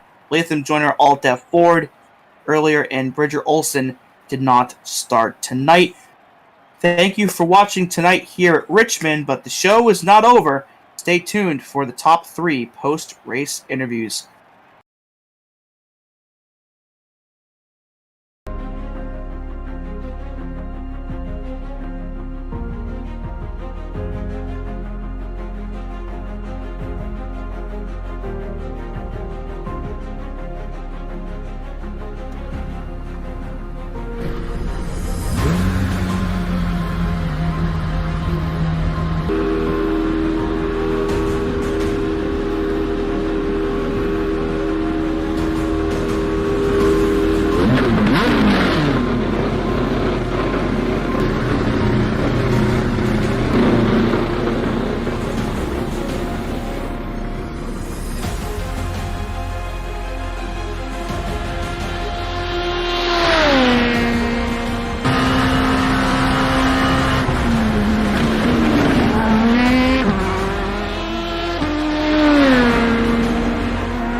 And we welcome everybody back here live for tonight's post-race coverage. Here, presented to you by Max BTV and iSCAR DeNise Design Series. Richmond 150, a bit overtime, no surprise, the amount of cautions we've had. But Eric Heater in that number 28, back in victory lane, back-to-back for that number 28. Of course, won yesterday in the Cup Series at Dover, but here tonight, yet again on another short track. Heater, congratulations. But, of course, the very, very controversial bump and run had to be used there. But, you know, Patterson made contact a few laps prior to the caution, and you just took advantage of it. And here you are sitting in victory lane 2 races in a row, Heater. You're the only person to do it this season. Yeah, I just I feel bad for him, but you know, I've been missing these races, finishing second, getting wrecked out, and I've just missed an Xfinity race for so long. I haven't been able to win in this series, and he hit me there, and I didn't really pull it off the way I really wanted to. I got into him, just like kind of netcode bubble on entry, and that got him loose, and then I couldn't really check up in time to not hit him a second time, so I do feel bad a bit for that, but I just feel so great to finally have been able to win in the Xfinity Series. It's just been so freaking long from, Watkins Glen in season 1 and all those tracks, Iowa. Just, I don't know, man. I'm just so glad to finally have a win in the Xfinity Series. Normally, I probably wouldn't have done such an aggressive move, especially not racing for Chase yet or anything like that, but I just really, really wanted that one. Yeah, that's right, and you denied the 06 with 2 to go into turn number 1, and all you had to do was really cruise to victory lane. You led the most laps as well with a bit of tire conservation and strategy. What was going through your mind as, of course, we had to work our way through a lot of cautions to get yourself up to this point? Yeah, I just I knew that my restarts were really great. Even if the guys were on fresher tires, I could hold off for about a corner or two. And if I was on fresh tires, then we could just go up and away. So it was just, not wearing the tires out. We were able to go a really long time. I finished with 2 extra sets. And, I don't know. It was just that last restart there. Again, sorry to Josh, but, he can get into me next time. But I just really needed this one. All right, bud. Congratulations for the big old W here for tonight. Your first Xfinity win of this season. And your second here in iSCAR. You're going to tie Christopher Weil in at number 41 for 2 wins of the iSCAR season, as well as with Nick and Delicato. So glad you're up there in with those illustrious names as well. Congratulations for your big W here for tonight. But before we let you go, any sponsors want to thank? Yeah, just all my teammates. A rough finish there, but we had a lot of cars running well that entire time, so I'm pretty proud of that effort. Yeah, that's it. Thank you for broadcasting. I'm just so pumped. I finally got an Xfinity win.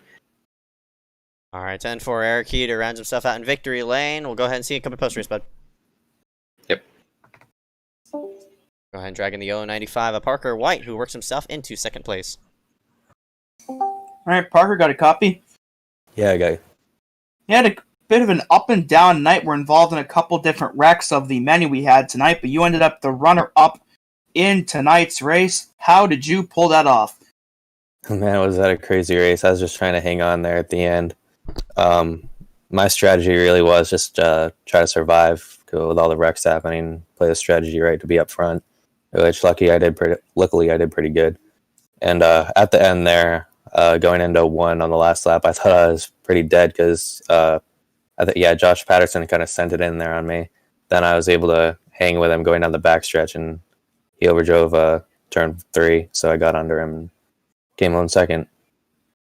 Yeah, I was about to ask you what happened there coming out of 4. You both spun across the line. Unfortunately for him, he ended up 5th, but you held on to second. But, man, how was the car out there overall, despite all the other stuff going on? Well, kind of on the long run, it got better. On the short run, it's kind of loose because I have new tires and cold tires, and on the long run, then when the tires got heated up, the car was pretty much a rocket. And I was on pretty old tires there at the end, too. So pretty glad that worked out well. Well, the speed definitely made up for the lack in tires, of course, getting yourself in second to round out the night. Before I let you go tonight, any sponsors or people you'd like to thank? Yeah, of course. I thank my team, Regas Sim Sport, my teammate Brady Weileman, and a few sponsors, Bunger Lawn Care and Yale Media. All right, Parker White, your runner-up here tonight. Hope to see you back here next week and the rest of the season. All right, thank you. We'll go ahead and drag in one more person into the booth. That'll be Cole Williams, the man in that number 42, to be in victory lane here for tonight. Cole, you got a copy? Yes, sir. All you had to really do is survive and finish ahead of that number 06 of Patterson. You got a bit of help there from the number 28. Of course, that big scooting boot there and turn number 1 put you in front of the 06, and here you are sitting in third. Congratulations, man, not only for that, but you retained the points lead here for tonight. It was awesome. That was some crazy stuff going on. I was down RPM when they wrecked on the backstretch. I had to be at least 30 or so, and it was really killing me on the restarts and everything. The last two, I believe I was down. But I figured he was going to get the bumper back. That's what I said in my call with Dane when we were when the coach came back. I'm like, I'm already expecting Heater to go back in there and send him, and that's what he did. And then there was just craziness on the last laps, and was just able to pull through with whatever. My car was completely junked from people self-spinning, and that huge wreck on the front stretch. And thankfully, I didn't get close to that incident limit, so I didn't get any 17x or 24x DQ or anything like that. Yep, that's right. Your third place finish puts you 2 points ahead of Josh Patterson in the 06. So, to retain points lead, you're going to have to do well coming at, I think, next week we go to Dover. So, where are you looking forward to coming to Dover in 7 days? Yeah, I'm definitely looking forward to Dover. I feel like that's one of my best tracks. Last night I ran pretty good in the Cup Series until inevitably I lost talent and was able to keep it from spinning to not bring out a caution with about 10 to go.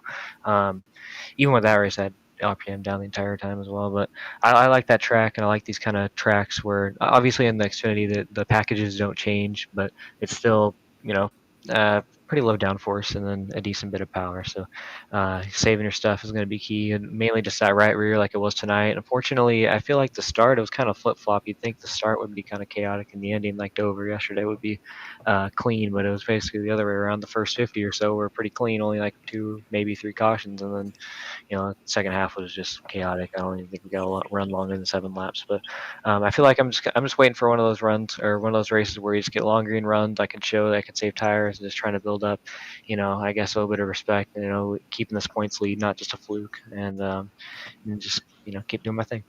All right, bud, 10-4. That number 42 rounds itself out third after starting himself in that third position. So before we let you go, any sponsors you want to thank here for tonight? Yeah, just want to thank Eel Media Racing. Of course, Dane Cruz, Aiden Kirker. Of course, he got ARCA braked early by someone at the back, and then Dane had the penalty later on. Just want to thank Pella Gaming, Z's Custom Diecast, and of course, Stealth Energy for being on the car once again. And I'm just happy to bring home another top 3 finish and get another review. And just enjoying this time. These races have been going good for me to this point. I'm pretty surprised. I only had a couple of times where I just straight up have been killed. I've been able to at least keep an engine on it, and been able to finish these races, so I'm pretty happy about that. All right, about 10 for Cole Williams in that number 42 rounds himself out in third. We'll go ahead and see you coming next time, bud. Appreciate it. That was Cole Williams in that number 43 rounds himself out in third place. But before we end off tonight's broadcast, I want to go ahead and thank our sponsors and our, of course, broadcasting partner here for iSCAR, MaxPay TV, your home for sim racing. Definitely check out their other broadcasts going on. I think everything else just ended. So for MaxPay TV, go ahead and check out the other broadcasts for Nork and Laura, and now I forgot what the other series was called. That's huge. The Bolts Cup series. Go ahead and check those other series out because they provide a ton of good racing, as well as Extreme 99 as well. So for MaxPay TV and the iSCAR DeNise Design series, thank you all for watching. Dewey, any last second remarks? Well, you all saw what the race that we just had. I would just like to point out that 9 people got disqualified tonight. 9. Holy cow, yeah. All for incident points. Man. Yeah, that's a... Yeah. That's a lot of people. So admins are gonna have a Fourth of the field almost, Yeah. or over. Yeah. admins are gonna have a fun time with that one. So until next time, my name is Ezeckiel Reyes. We're signing out here at Richmond.